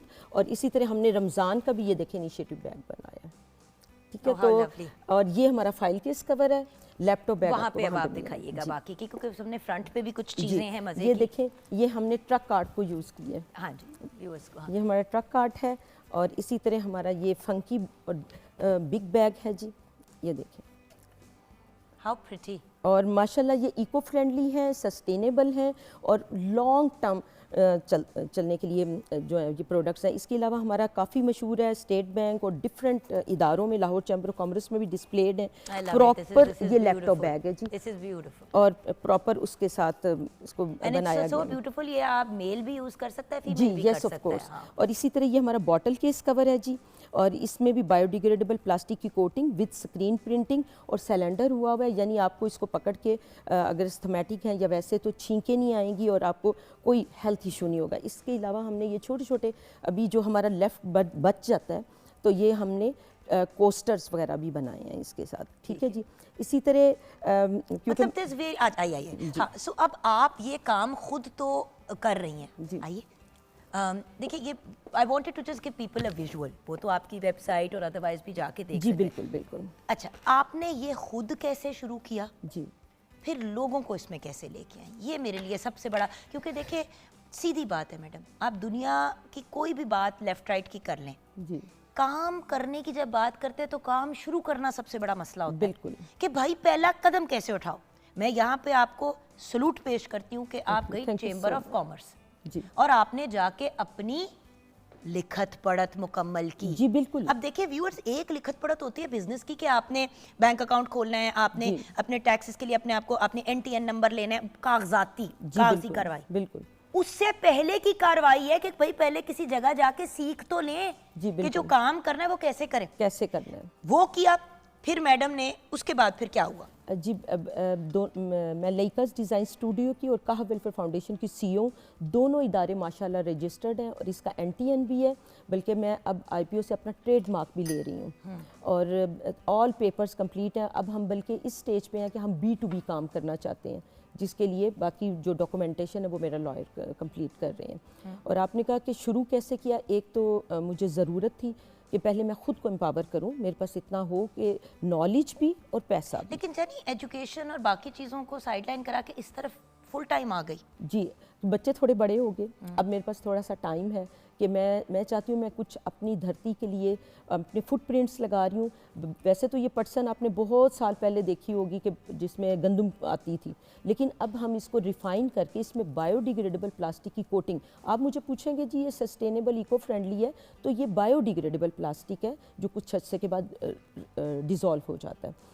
और हमें चाहिए भी कि हम क्लाइमेट पे भी मैं काम कर रही हूँ। कितनी देर के बाद होता है, क्योंकि जान देखो आपने अभी तो अगर मैं आज बैग तकरीबन कुछ माह लेता है, ये 8 से 9 माह के बाद तो ये खुद बहुत डिज़ोल्व होना शुरू हो जाता है। यानी आप ये नहीं कह सकते कि ये आपको प्रॉब्लम करेगा या सालों लगाएगा तो ये डिज़ोल्व होगा। लेकिन जैसे कि अगर मैं इस बैग को कैरी कर रही हूँ जी, तो क्या उसी दौरान no not at all, at least 1 year, क्योंकि मुझे कस्टमर्स रिव्यू मैं ज़रूर लेती हूँ। तो customer is as well hero, उनको हमने बेचना है। एक्सपेंसिव कितने होते हैं? जी, जो हैंड एम्ब्रॉयडरी वाले हैं जो आप देख रहे हैं, ये टोटल हैंड एम्ब्रॉयडरी मैंने अपने हाथ से की हुई है और मैं लेडीज़ को सिखाती भी हूँ।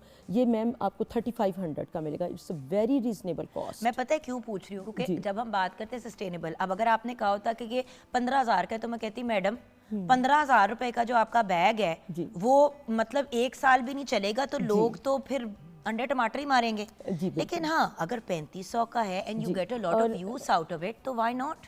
ये वाला बैग जो है ये तो 5 से 6 साल बल्कि 10 साल भी चल सकता है। मैंने उन बैग्स की बात की है जिनके अंदर बायोडिग्रेडेबल प्लास्टिक की कोटिंग है, वो भी खराब नहीं होंगे, सिर्फ प्लास्टिक जो है वो थोड़ा सा डिज़ोल्व होना शुरू हो जाएगा। ये तो माशाल्लाह 10 ईयर्स ख़राब ही नहीं होते जी। और हैंड एम्ब्रॉयडरी के साथ है, ये नीचे आप देख रहे हैं ये पंच नीडल वर्क मैंने किया हुआ है। ऊपर देखेंगे तो वो सुई से हमने, नीडल से हमने काम किया है और बाकी जो है धागे वगैरह वो यूज़ किए हुए हैं। ये जो आगे हैं ये स्क्रीन प्रिंटिंग के साथ है। और अच्छा, तो अभी मैंने ये स्क्रीन प्रिंटिंग खुद भी सीखी है। अच्छा, खुद भी सीखी है, साथ साथ सीख भी रही जी। मुझे शौक है कि जब तक मुझे खुद नहीं आएगा मैम जुगन जी, तो मैं कैसे सिखा सकूंगी आगे। आई एग्री, वही तो चीज़ है ना। हम सब जो हैं, मैंने उस दिन मैं यही कह रही थी कि आपने कॉल सेंटर खोलना है जी, बड़े लोगों ने ये किया, कॉल सेंटर खोल रहे हैं, कॉल सेंटर खोल रहे हैं, आईटी की एक धेले की नॉलेज नहीं जी, कख नहीं पता, खोल दिए। कुछ लोग बहुत ज्यादा पैसे कमा रहे थे तो उनको देख के लोग एक्साइटेड हो गए। ये नहीं एहसास हुआ कि जो लोग बड़े पैसे कमा रहे हैं उनका आईटी का बैकग्राउंड था, बिल्कुल उनको पता था कि वो क्या कर रहे हैं। जी बिल्कुल। जिनको नहीं पता था उनके 2-2, 3-3, 6-6 महीने के बाद बंद हो गए। बिल्कुल।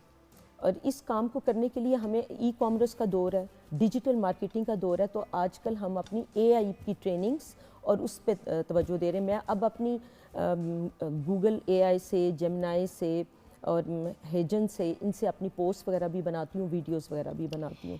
तो साथ साथ आपने सीखते भी जाना है। और देखें, जो आपने बात की डिजिटल दौर है, डिजिटल दौर की वजह से ही तो नौकरियां खत्म हो गई हैं। अच्छा, इस बारे में क्या करेंगे कि कोई भी इंसान जो है ना नौकरी की मेंटालिटी से निकलने के लिए तैयार नहीं है। आज भी लोग अपने बच्चों को पढ़ा रहे हैं ताकि वो कहीं जॉब कर पाएं। इसके बारे में आप क्या कहेंगे? देखिए, नौकरी एक ऐसी चीज़ है जो अगर आपको कोई चीज़ वहाँ बॉदर कर रही है तो आप चाहेंगे कि उसको छोड़ दें, तो आपका किया कराया सारा ख़त्म। लेकिन ये जो बिज़नेस है, आप पहले अपने अंदर देखें कि क्या कैपेबिलिटी है, एबिलिटी है, क्या शौक़ है आपको, उसी को प्रमोट करें। थोड़ा सा टाइम, जैसे हट्टी चट्टी और खट्टी वाली बात होती है, लेकिन फिर आपको बहुत अंदर से इनर कॉन्शियस से आपको बहुत अच्छी फीलिंग आती है कि मैंने कुछ किया है। ये होना बहुत ज़रूरी है, अपने कंफर्ट जोन से निकलना बहुत ज़रूरी है। मैं पूरी पूरी रात भी काम कर रही होती हूँ। अच्छा, मैं एक बात बताऊँ, अगर मुझसे कोई फॉर्मूला पूछे ना कामयाब होने का, तो मैं सबसे पहले यही कहूँगी कि तालीम। बिल्कुल। आप मुझे मैडम करेक्ट कीजिएगा जहाँ मैं गलत होंगी। तालीम, तालीम के बाद हमारा आ गया नेक्स्ट स्टेप, एक्सपीरियंस। या बहुत से लोग एक गलती ज़रूर करते हैं व्यूअर्स, और बुरा ना मनाइएगा, कुछ लोग बड़े कामयाब होते हैं माशाल्लाह कि पहली बिजनेस स्टार्ट की और वो चल पड़ी, लेकिन ये बड़ा रेयर केस होता है, बहुत रेयर। और अगर आपने बिजनेस की तरफ जाना भी है, एंटरप्रेन्योरशिप की तरफ जाना है, अगर आपका अब्बा सेठ भी है और आपने अब्बा जी की कंपनी में काम करना है, तो सबसे पहले नौकरी ज़रूर करो। क्योंकि पता नहीं क्यों मेरी जान, मुझे लगता है कि नौकरी का जो रगड़ा है ना, वो इंसान को एटलीस्ट एक दफ़ा गुजरना चाहिए उससे, ताकि आपको एहसास हो।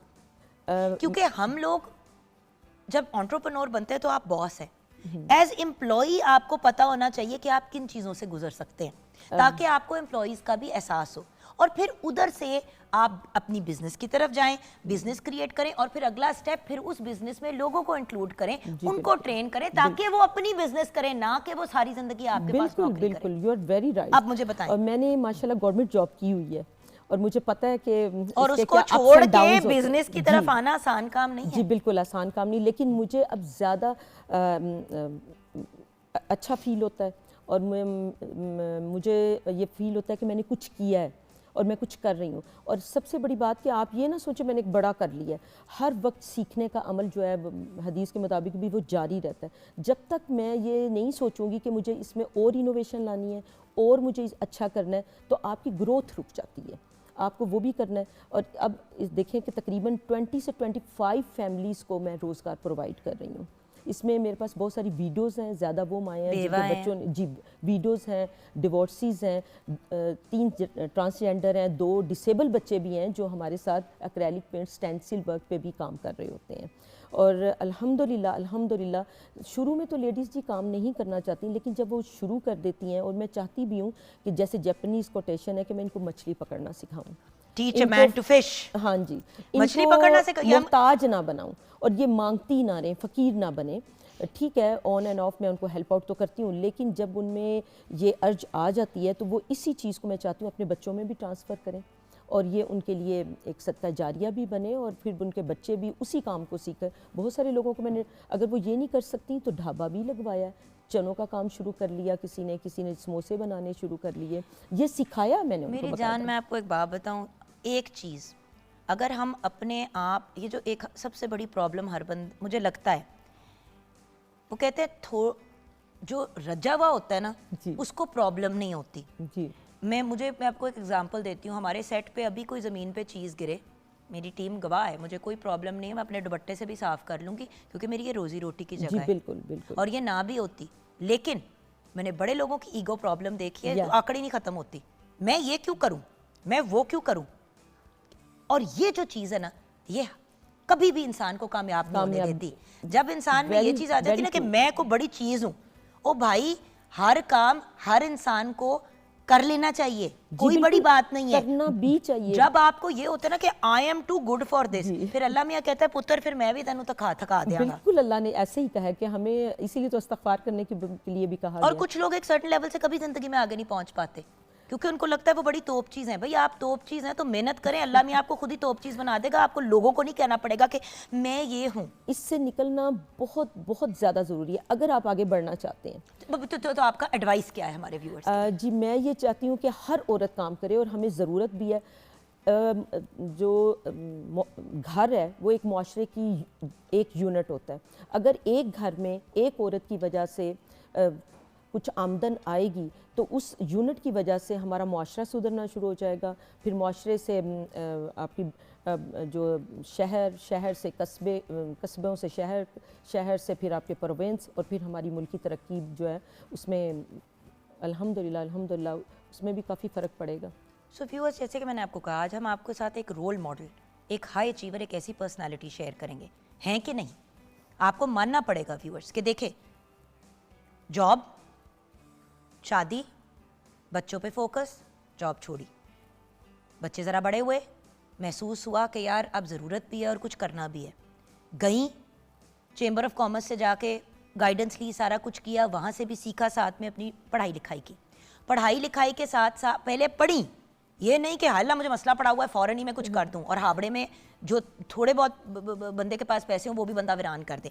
उसके बाद इस खातून ने कहा कि यार ठीक है मुझे समझ आ गया, फिर उन्होंने अपना काम शुरू किया, अपना काम एक लेवल पे पहुंचाया, तो फिर और उन लोगों को लेके आई जो इनकी जैसी नहीं, लेकिन जो ऐसी सिचुएशन में है जो कॉम्प्लिकेटेड है, चाहे वो ट्रांसजेंडर हो, चाहे वो पर्सन्स विद डिसेबिलिटीज़ हों, चाहे वो तलाकशुदा ख़वातीन हों, चाहे वो बेवा ख़वातीन हो, या जनरली कोई ऐसी बच्ची हो जिसको हेल्प सपोर्ट की ज़रूरत है, तो उसको पैसे पकड़ाने के बजाय उसके हाथ में स्किल्स दे रही हैं, हुनर दे दें। सो व्यूअर्स, इस स्केल पे पहुंचना है, सारी जिंदगियां नौकरियां नहीं करनी, करें, मैं भी नौकरी पेश आऊँ, पीटीवी मेरा घर, ये जॉब ही है, लेकिन उसके साथ साथ चीज़ें कर रही हूँ ताकि कल को कभी किसी के सामने हाथ ना फैलाना हो। व्यूअर्स, कसम से मेरी अल्लाह मियाँ से एक ही दुआ होती है, दो, अल्लाह मियाँ हमेशा देने वाला हाथ रखना, मांगने वाला नहीं, और दूसरा अल्लाह मियाँ इतना दे जितना सांभ सकूं, औकात से बाहर ना हो जाऊं। ये दो चीज़ें हो जाए ना तो इंसान बड़े सुकून से ज़िंदगी गुजारता है। मैं एक लास्ट बात आपसे कहना चाहूँगी कि मैं मेरी ख्वाहिश है कि हर औरत में कोई ना कोई एबिलिटी और कैपेबिलिटी है। वो अगर ये काम करती हैं तो घरों में बहुत सारे मसाइल होते हैं, तो वो अपनी एग्जर्शन इस तरह निकाल लें, अपने काम पे तवज्जो देके अपना काम करके, इस तरह उनका कैथारसिस भी होता चला जाता है। बिल्कुल सही, from a female point of view ये भी सही है, एंड फ्रॉम अ जनरल इंसान का पॉइंट ऑफ व्यू, आप लड़का हैं, लड़की हैं, ट्रांसजेंडर हैं, जिस भी जेंडर से आप बिलोंग करते हैं, जो भी आपकी फिजिकल सिचुएशन है, पढ़ाई की सिचुएशन है, अपने सर्कमस्टांसेस, अपने हालात के अंदर कोशिश करें कि कुछ शुरू करें, छोटा सा शुरू करें। जी बिल्कुल, लेकिन कोशिश करें, अल्लाह ताला इंशाल्लाह आपको कामयाब करेगा। ब्रेक की तरफ जाएंगे।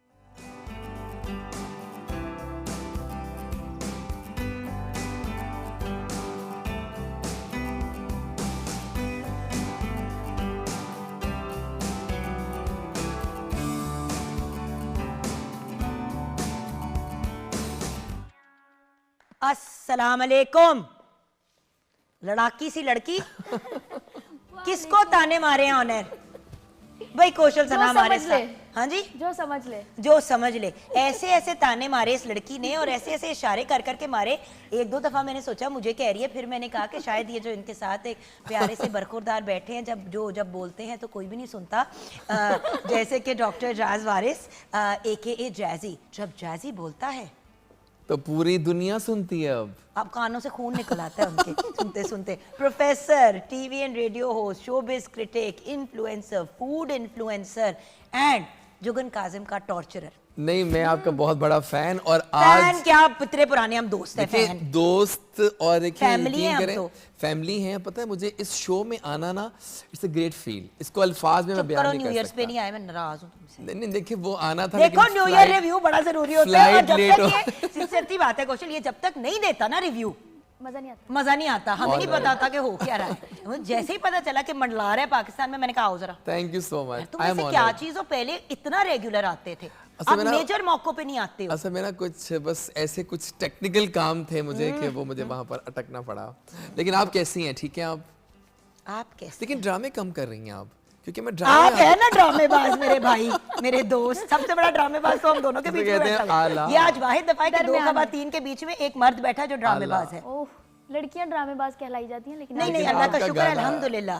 आजकल के माशरे में लड़कियां लड़के हर जेंडर जो है वो ड्रामेबाज है। सही बात। और उन्हीं ड्रामेबाजों की तो हमने बातें करनी। लेकिन अगेन व्यूअर्स, हमारा वो वाला प्रोग्राम नहीं है जहाँ पे हम बैठ के लोगों को बुरा भला कहते हैं। हम सिर्फ एक अपडेट लेना चाहते हैं, और दुनिया की कोई ऐसी खबर नहीं है जिसकी खबर जैजी साहब के पास नहीं होती।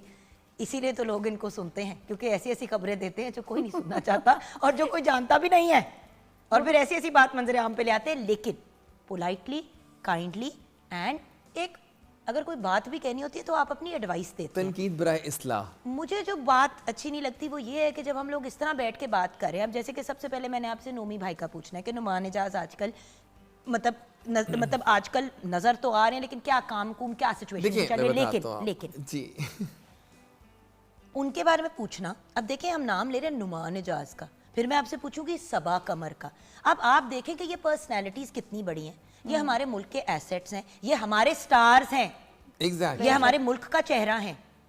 अगर हम ही एज पाकिस्तानीज बैठ के अपने ही लोगों को बुरा भला कहेंगे और उनका मजाक उड़ाएंगे या उनकी इस लेवल की तनकीद करेंगे कि हम उनको इंसल्ट कर रहे हैं, तो I am very sorry viewers. हम तो अपनों के नहीं तो हम दूसरों के क्या होंगे? बिल्कुल ये बात याद रखने वाली है। सो डेफिनेटली बात करें, हमारी बरादरी है, हम उनके बारे में डेफिनेटली बात करेंगे, और अगर कोई बात किसी को बुरी लगी तो माजरत करेंगे। हमारी नीयत ये नहीं है, हम सिर्फ अपडेट्स चाह रहे हैं कि व्हाट्स गोइंग ऑन, या व्हाट्स ट्रेंडिंग, ट्रेंडिंग में क्या है, क्या इन है इस वक्त। नुमान एजाज। जी हाँ नाज़रीन, आज हम बात करेंगे क्या इन है और क्या थोड़ा सा आउट है। वो एक्टर्स जो इन है स्टार्ट किया है, इनसे मुराद है कि नज़र आ रहे हैं, नजर आ रहे हैं, कुछ ट्रेंडिंग लोग में आउट नहीं है, वो बेसिकली काम नहीं कर रहे उस तरह से। अब जैसे कि मैंने लास्ट ईयर इस साल ही किया था वो play my dress Cinderella. Usually मैं साल का भी एक ही करती हूँ। सो क्योंकि मैंने आपको समझाया था जैसे बच्चे, घर बार, फैमिली, बिजनेसेस और मॉर्निंग शो, मतलब मैं क्या करूँ। सो अब काम तो मैं कर रही हूँ, लेकिन लिमिटेड कर रही हूँ अपनी सिचुएशन के हिसाब से, तो दूसरों की भी सिचुएशंस चल रही हैं। तो नोमी भाई की क्या सिचुएशन है? देखिए, नुमान एजाज साहब एक लेजेंड हैं, एक सुपरस्टार हैं, एक ब्लॉकबस्टर स्टार हैं। आजकल वो छाए हुए हैं शरपसंद में। और शरपसंद एक ऐसा ड्रामा है, हालांकि उसमें कोई अनगिनत कैरेक्टर्स हैं, लेकिन जो कैरेक्टर उठ के सामने आ, जो कि हैं भी शरपसंद उसमें, और वो है नुमान एजाज साहब, इस लेवल पे आके ऐसी परफॉर्मेंस देना जिसमें चेहरे के एक्सप्रेशंस जो हैं वो मेन खिलाड़ी हैं उनके इस वक्त। अगर आप नोट करें, वो आंखों से खेलते हैं, वो पता है आपको, वो ऐसा मुआशरा दिखा रहे हैं, ऐसे लोग दिखा रहे हैं जो कि दुनिया में बहुत हैं। वो यहाँ की बात वहाँ करते हैं, वहाँ की बात वहाँ करते हैं, और बड़े मीठे भी बनते हैं सामने, और अपना कोई नहीं होता। अपना कोई नहीं होता।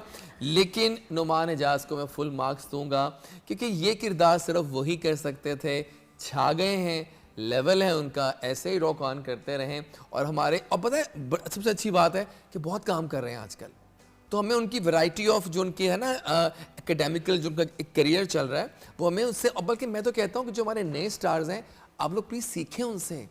उनके हर सीन में वो आप लर्निंग एक्सपीरियंस है उनका, मैं गलत नहीं कहूँगा। He is a true legend now. Saba Qamar, एक ऐसी लड़की जिसने बहुत कम उम्र पे अपने आप को लेजेंड का स्टेटस दिलवा दिया। लेकिन सबा ने बहुत रुलाया। क्यों रुलाया? हो गई पामाल। देखिए, पामाल एक ऐसा ड्रामा था जो गंजी, भाई 3 उन्होंने ब्लॉकबस्टर दिए हैं इसी साल में दे ड्रामे, दिए। कभी सुना, कभी अभी देखा मुअम्मा ऐसा चल रहा है, बिल्कुल, और अब वो चौथा चल पड़ा है। केस नंबर 9 है, मुअम्मा, हाँ वो भी था पहला। देखिए इस साल में एक साल 3 मेजर ड्रामे उन्होंने हमें लास्ट ईयर में दिए, 2025 में, और अब 2026 में उनका और मैंने ये तीसरा- पोस्ट भी चौथा किया चल था रहा है। कि क्या हम इतने खुशकिस्मत हैं कि हमें एक ही हफ्ते में सबा के 3 ड्रामे देखने को मिल रहे हैं। और देखें, मैं बात करूंगा पामाल की, and they're all different characters. बस एक कैरेक्टर दूसरे के करीब भी नहीं आता पर्सनालिटी और इवन लुक में। और क्या एक्सप्रेशंस हैं सबा के, और क्या उनकी अदाएं हैं, और क्या उनकी एक्टिंग। भाई सबा की तो नॉर्मली भी बड़ी अदाएं हैं माशाल्लाह। मैं तो सबा को हमेशा कहती हूँ सबू जितना मजा आता है तेरे साथ बैठ के, मुझे लगता है मैं प्रॉपर लड़की देख रही हूँ। तो कहती है ये क्या बात हुई? मैं कहा सबू मैं बैठती हूँ तो लोग कंफ्यूज हो जाते हैं ना कि ये हमारा भाई है कि हमारी बहन है, लेकिन तेरे सामने बैठ के तब, क्योंकि यू नो सबा बात उसके बाद बहुत she is actually a very elegant graceful girly girl, और पता है आपको और है वो बड़ी रफ एंड टफ। हाँ जी, और जब उनका ड्रामा है आता वो है बड़ी ना, rough and tough। तो हम ऐसे बैठ जाते हैं, बस मैं कहता हूँ ड्रामा चलता रहे और हम उनको सुनते रहें। अल्लाह की कसम, उस साथ गप भी लगाने के लिए जाओ ना, मैं भी इस तरह को देखती रहती हूँ, तो कहती क्या देख रही हो? अदाएं। मैं कही चटनी है। नो बट सबा की मेडअप अदाएं नहीं है। सबा नेचुरली एक बड़ी एलिगेंट और ग्रेसफुल लड़की है। कुछ लड़कियां होती हैं जो जुआन जुआन की हैं, ऐसे ही खड़ खड़ के मुंह बनाती हैं। सबा का ये इशू ही नहीं है। देखिए कुछ लोग होते हैं जिनको, जिस तरह मेरी बेटी नूर है, अब मुझे पता है मैं अपनी बेटी से नूर सबा को कंपेयर करी, नूर भी ना पूरा एक पटोला है अदाओं का। वो नेचुरली ऐसी है। सही है। सो सबा इज, और मैं एक बात बताऊं, सबा ने पहले बहुत काम किया है, agreed, before the across the border, उन सब चीज़ों से पहले भी सबा ने बहुत काम, लेकिन सबा ने कंसिस्टेंटली अपने आप को ग्रूम किया है जैजी, और मैं उसकी जिंदगी की गवाह हूं, मैंने आंखों से देखा है। एग्जैक्टली। जिस लेवल पे उस लड़की ने मेहनत की है यार, वो रात को 2 बजे भी फारिग, वो किताब जरूर पढ़ती है, वो नजर भी सारा आता दिन अपने ऊपर वर्किंग करती वो है। नजर भी आता है। एक ऐसा रोल किया कि हस्बैंड की डेथ होने वाली है और हस्बैंड के साथ वो जी रही हैं, और हस्बैंड सिखा रहा है उनको कि तुम मेरे बाद क्या करोगी। आप बिलीव करें जुगन जी, 3 weeks I was alone in Bahrain without my family and I was crying. मैंने कहा सब्बा जी आप क्या कर रही हैं? मैं मैसेज भी किया उनको कि व्हाट हैव यू डन, माशाल्लाह यू आर द बेस्ट। माशाल्लाह, अल्लाह करोड़ कामयाबियों से नवाजे, और हमेशा इसी तरह मेरी प्यारी बहन को और नोमी भाई को चमकता धमकता रखे, because I love them both. वो मेरे भाई हैं, ये मेरी छोटी बहन है। देन हानिया आमिर, मेरी जिंदगी है तू। आजकल कोई वायरल रील उठा लीजिए, टिकटॉक उठा लें, Facebook, Instagram, it's all over Hania. क्या कहती है वैसे आपके ख्याल में? आप मुझे बताएं जुगन जी, मैं आपसे पूछना चाहता हूँ कि हानिया आमिर का क्या राज है? Why she is the sweetheart these days? वो शक्ल स्क्रीन पे आप देख रहे हैं, मुझे कहने की क्या जरूरत है? आप एक सेकंड जरा ये तस्वीर वापस लगाएं। Oh my God! एक चमकता हुआ, मुस्कुराता हुआ, पॉजिटिव चेहरा, अंदर की पॉजिटिविटी चेहरे पे आती है, इसीलिए अल्लाह ताला ने उसको इतनी कामयाबी से नवाजा है। ये मेरा पॉइंट ऑफ व्यू है। हानिया के साथ मैंने जो सबसे पहली मेरी इंट्रोडक्शन और मुलाकात हुई थी वो तब थी जब एक ब्रांड थी जिसकी मैं ब्रांड एम्बेसडर थी ठीक है। और हानिया को उसमें इंट्रोड्यूस कराया जा रहा था। अब वो उसकी ब्रांड एम्बेसडर है, मैंने 10 साल के बाद उधर से स्टेप अवे किया and Hania took over from there. So मेरा तो हानिया के साथ तब का एक्सपीरियंस है जब अभी हानिया नया नया टिकटॉक करके and she had just started working in the TV वगैरह वाले बड़े एक्साइटेड हुए and today when I look at Hania I am so proud of her. अपनी एंजाइटी की, डिप्रेशन की स्ट्रगल्स उसने हमेशा ओपनली शेयर की, उसके स्किन के मसाइल हुए उसने ओपनली शेयर किया, in the sense that she is not a made up person. Hania के साथ वो अंग्रेजी का मुहावरा है ना, what you see is what you get, वो ऐसी ही है, उसी तरह जिस तरह हमारी माहिरा वो दिखने में जैसी है वो असल में भी ऐसी है। देखिए हानिया इस वक्त लीड कर रही हैं दिलों पे, इंस्टाग्राम पे नंबर 1 है इस वक्त एक्ट्रेस में पाकिस्तान में। आप सबने देखा उन्होंने आयजा खान को थोड़ा रिसेंटली बीट किया है। और सबसे एक अच्छी बात जो बड़ी अभी किसी ने बड़ी प्यारी बात की, मुसद्दिक मलिक ने कहा कि ना हानिया इतनी प्यारी है कि हम ना उसकी एक्टिंग में अगर कुछ कभी कभी हो भी जाए तो हम उसको इग्नोर कर देते हैं क्योंकि शी रॉक्स। और मेरी जिंदगी है तू में हानिया और बिलाल अब्बास की जो नेक्स्ट नाम शायद होगा आपके सामने, जो केमिस्ट्री सामने आई है ना, that is electrifying and they have done wonders across the borders, across US, UK, middle east, हर जगह ये दोनों डिस्कस हो रहे हैं। मेरी ज़िंदगी है तो इस वक्त, हालांकि एक बात बताऊं मैं आपको, ड्रामे की कहानी इतनी स्ट्रांग नहीं है लेकिन इन दोनों की केमिस्ट्री ने वो जादू कर दिखाया। अगर आप याद करें तो हमसफर की भी कहानी कोई खास स्ट्रांग नहीं थी, फवाद और माहिरा की ही chemistry and I am sorry Hina Bayat, उसके अलावा हला क्या नाम है उसका लड़का, अतीका ओडू, हाँ वो जो थी वो लड़की, she is brilliant, I love हर। वो जो आरजे भी थी, क्या हो गया, बहुत आरजे भी हैं क्योंकि इतनी पुराने ड्रामा हो गए, मतलब नाम सब भूल रहे हैं, बट द पॉइंट इज सबकी केमिस्ट्री इतनी प्यारी थी कि वो एक बड़ी बेसिक सी स्टोरी वाला ड्रामा, उसी किस्म की 50 और स्टोरी चल रही थी लेकिन वो चल पड़ा, केमिस्ट्री से बड़ा फर्क पड़ा। ब्रेक की तरफ जाएंगे, ब्रेक के बाद न्यू मॉमी सनम सईद मेरी पारो, उसके बारे में भी बात करनी है ब्रेक के बाद।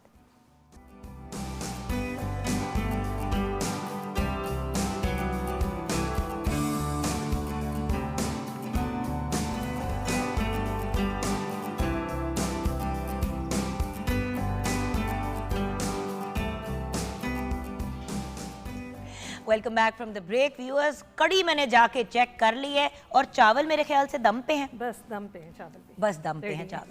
भाई मज़ा तो कड़ी चावल का तब ही आता है जब फ्रेश फ्रेश गरम गरम चावल दम वाले खिले खिले निकले, साथ में कड़ी हो, तो बस thank you so much, bless you. तो अब हम चलते हैं वापस जैजी के पास, जिसने ब्रेक में ही पहले ही ये स्टेटमेंट पास कर दी कि कड़ी तो बड़े मजे की होती है, खुशबुएं जाना खा वहाँ पे जहाँ पे रहता है, वहाँ पे जाके खाना, वहाँ ये मजा नहीं आता। नहीं सॉरी, बहन के घर कख नहीं मिलना, अब वो जगह ज्यादा अच्छी है ना हमारे पाकिस्तान से, तू जा वहीं पे रह जैजी। लेकिन आप हमको आने रहेगा आगे, अब हम ये लड़ाइयाँ नहीं कर सकते। ओह कौशल देख रहे, कहती है अभी ऑनर ही पड़ गई। देखिए कड़ी पकौड़ा विद चावल, डेडली कॉम्बो। बस ये याद रखना कि तुमसे बड़ा प्यार है, इससे आप अभी अंडर अटैक नहीं आ रही। अच्छा जिधर दुश्मनी होती है ना वहाँ ऑनर ही हो जाती है। अच्छा अब चलते हैं सनम सईद की तरफ। जी हाँ, सनम सईद और इमाद इरफानी का ड्रामा आजकल चल रहा है। सनम बीच में थोड़ी सी गायब हुई थी, but then we realise that she was expecting, और उनका फिर माशाल्लाह बेबी बॉय हुआ है। जी, exactly. बहुत बहुत मुबारक हो सनम, आपको भी और मोहिब को भी। सनम सईद के बारे में मैं ये कहना चाहता हूँ कि she is a very good actress, but देखिए मेरा अपना ये मानना है बीइंग अ क्रिटिक कि हर कैरेक्टर हर एक को सूट नहीं करता।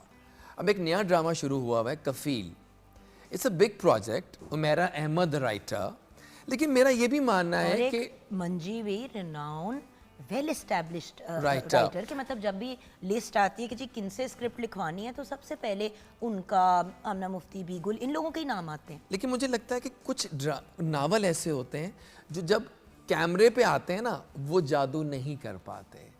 और जो गंजी, हमें एक और ये लगता था जब साइका किया इतने साल पहले एहसन ने और मैंने, मैं ये कहती थी यार एहसन ये तो मतलब नॉवल सा लिखा हुआ है, रज़िया भट्ट का नॉवल, ब्रिलियंट व्हाटएवर, लेकिन ये स्क्रीन पे उस तरह से ना आया तो, बट वो चल गया और अच्छा चला।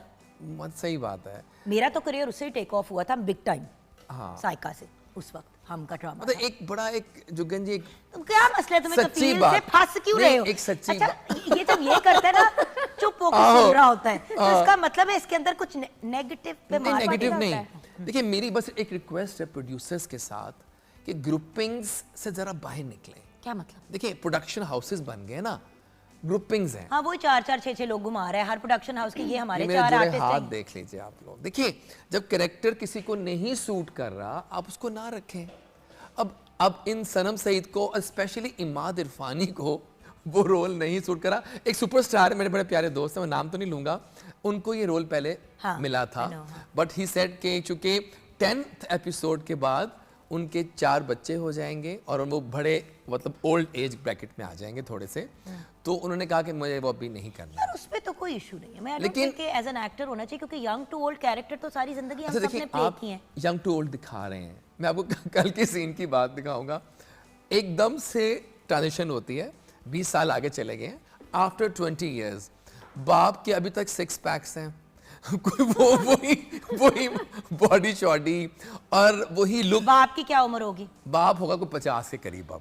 अब यो लुक तो नहीं। तो फरहान ताहिर 60 प्लस है और उनका 6 पैक है। हर बात का जवाब तो है, हर बात का है मेरे पास जवाब, क्योंकि फरहान ताहिर भी बाय द वे पाकिस्तान में काम कर रहे हैं और 3 सीरियल्स इस वक्त वो कर रहे हैं। मेरा वो इतराज नहीं है, लेकिन बस मैं ये मतलब ये मैं सिर्फ कह रही हूँ कि दुनिया बदल गई, जैसी आपका 6 पैक नहीं रहा 30 साल की उम्र पे, तो इसका ये मतलब नहीं है कि इमाद इरफानी का नहीं होगा 20 साल के बाद। Imad is a great friend, a super model and a gym junkie, but acting थोड़ा इस रोल आगे वक्त कम, तो तुम्हारी तो बातें नहीं खत्म होती जैसी। Okay, I want to talk about, अच्छा देखिए और भी लोग हैं जिनकी हम बात कर सकते हैं, लेकिन मैं उनकी नहीं बात कर सकती जो नजर नहीं आ रहे। उनकी भी वैसे कर तो सकते हैं हम, आप चाहें तो। आपने अभी किन को और हाईलाइट करना है? 1-2 लोग और हाईलाइट करके बिकॉज़ टाइम खत्म हो गया बिल्कुल। हाँ, देखिए मुझे अपना लगता है कि चलें मैं बात करना चाहूंगा आप लोगों से। देखिए बात करेंगे उनकी जो नहीं नजर आ रहे, क्या कहती हैं आप? मैं चाहती हूँ कि नहीं जो नजर आ रही, जो नजर आ रही। देखिए हमजा सुहेल And एक युमना साल ज़ैदी से गायब हैं और युमना जैदी भी। What I have thought कि हमजा के लिए it's too early to choose projects right now because he is also a heartthrob। Hamza की ना एक क्लास बन चुकी है और उसने बहुत जल्दी क्लास बनाई है अपनी, माशाल्लाह। तो वो अब हुआ क्या है कि जो लेटेस्ट बज़ है, आप नाज़रीन के लिए तोहफा आ रहा है कि रमज़ान मुबारक में आप डेली देख पाएंगे युमना जैदी, हमजा सुहेल और बुशरा अंसारी जी को एक comedy slash rom com type Ramzan play होगा। Awesome। अब तो फाइनली वो जो ब्रेक था 7 साल का, वो इसने उसमें तो मुझे जूते मार मार के करवाया है रमजान का एक प्ले। मुझे बार-बार के रमजान प्ले क्यों नहीं करती? रमजान प्ले क्यों नहीं करती? मैं कहा भाई रमजान ट्रांसमिशन करो कि रमजान प्ले करो। So how was the experience? जैसी वो ड्रामा मेरी रमजान ट्रांसमिशन के दौरान भी शूट हो रहा था, रातों को जाके अपना उस जमाने में उस वक्त एहसन की शूट चल रही थी महविश हयात के साथ, उसके ड्रामे की, और मेरी शूट चल रही थी इसकी। मैं आपको बता नहीं सकती, रमजान ट्रांसमिशन करने के बाद इफ्तारी के बाद जो एक बंदे का मतलब बिल्कुल ही आपका एग्जॉस्ट हो जाते हो लाइव ट्रांसमिशन इतनी लंबी 4-5-6 घंटे करने के बाद। उसके बाद फिर हम सेट, मैं अपने सेट पे जाती थी, वो अपने पे जाता था। मैंने तो उसको रमजान के एंड में कहा, मैंने कहा एहसन खान मैं तुम्हें सलूट पेश करती हूँ, मैं नहीं कर सकती। जबकि वो रमजान प्ले नहीं था, बट वो इतना पॉपुलर था कि वो एक्सटेंड हो गया था, पॉपुलर हो गया था। इकरा अजीज का नाम लेना चाहता हूं। मैं भी इकरा का, मेरी लाडो रानी। अच्छा शुरू में कोई क्रक नहीं नजर आई, यासिर को भी मैसेज किया कि क्या है, तो पता चला कि माशाल्लाह माशाल्लाह खुशखबरी आने वाली है। We miss her, we miss you Iqra Aziz on screen. Iqra Aziz ने कुछ प्रोजेक्ट्स को ना भी किया, अब मैं वो यहाँ जिक्र तो नहीं करूँगा क्योंकि वो कौन से प्रोजेक्ट थे और उनके साथ को स्टार्स की वजह से उन्होंने उनको ना किया, लेकिन Iqra we miss you on screen. आप वापस आए because she is a too good actress. But Usama Khan, Usama और ज़ैनब शब्बीर, उसामा एकदम से बहुत ज्यादा नजर आया, फिर फुरुस किधर गया? अच्छा व्हाट आई हैव हर्ड कि उसामा थोड़ा नहीं उसामा थोड़ा सेलेक्टिव हो गया है, क्योंकि ना होता पता क्या है, 7 PM का स्लॉट है, 8 PM, 9 PM। कुछ एक्टर्स अपने आप को नथी नहीं करना चाहते 7 और 9 में बिकॉज दे थिंक कि दे आर 8 PM लीडर्स। तो उसामा थोड़ा सेलेक्टिव हुआ, हालांकि बड़े बड़े स्टार्स 9 भी कर रहे हैं, क्यों नहीं कर सकते? कर सकते हैं। आप किसी भी टाइम स्लॉट में कर सकते हैं, अगर आप अच्छा प्रोजेक्ट कर रहे होंगे तो दोपहर के 2 बजे भी लोग देखेंगे। लेकिन मैं एक बात कहूँ आपसे, वही वाली बात जो मैं कहती हूँ कि रोजी रोटी कमाने के लिए पूरी दुनिया में आपको घूमने की जरूरत नहीं है। अगर आप मेहनती हैं, आप फोकस के साथ काम करते हैं, आप मुझे बताएं जैसी मैं तो कभी कराची नहीं शिफ्ट हुई, सारे मेरे बडीज हो गए, सब चले गए, सबू नहीं शिफ्ट हुई। सबा ने भी कहा कि भाई मैं अपने घर अपना सबा अब इस्लामाबाद चली गई हैं। नहीं जान, but she lives in Lahore. She lives in Lahore, हां ये तो है। नहीं, Saba is Lahore based. Lahore based I know. क्योंकि मैं मतलब मैं वो उसको 2 दिन भी ऑफ मिलते हैं इस्लामाबाद से, शी कम्स होम, आ जाती है। क्यों? अम्मी है यहाँ पे, अम्मी है, उसकी फैमिली है, उसकी बहन है, वो प्रायोरिटी है। मुझे इन आर्टिस्ट जैसे कि नुमान इजाज ने हमेशा इस चीज़ का बड़ा ख्याल रखा कि राबिया भाभी और घर बच्चों को साथ लेके चलना है और मैनेज करना है। उन्होंने भी किया और आप सोचें कि इंडस्ट्री कहीं पे भी शिफ्ट हो जाए, अल्लाह ताला ने जिसको नवाजना है उनको नवाजना है। एक पॉइंट है कि उसामा का, अगर आप लोग फैन है उसामा के, तो उसामा और Sabina Farooq, that Kabuli pulao girl, they are coming together very soon in a drama, तो देख पाएंगे। एंड में आपकी जिंदगी में क्या हो रहा है व्यूअर को बताएं जल्दी से।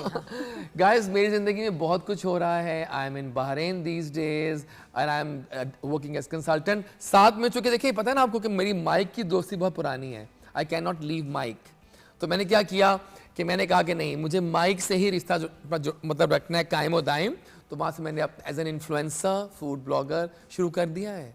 और बहरीन में माशाल्लाह दुनिया जानती है कि एजाज वारिस कौन है। जब वहाँ आएंगी ना आप तो जान पाएंगी मेरी शोहरत के चर्चे।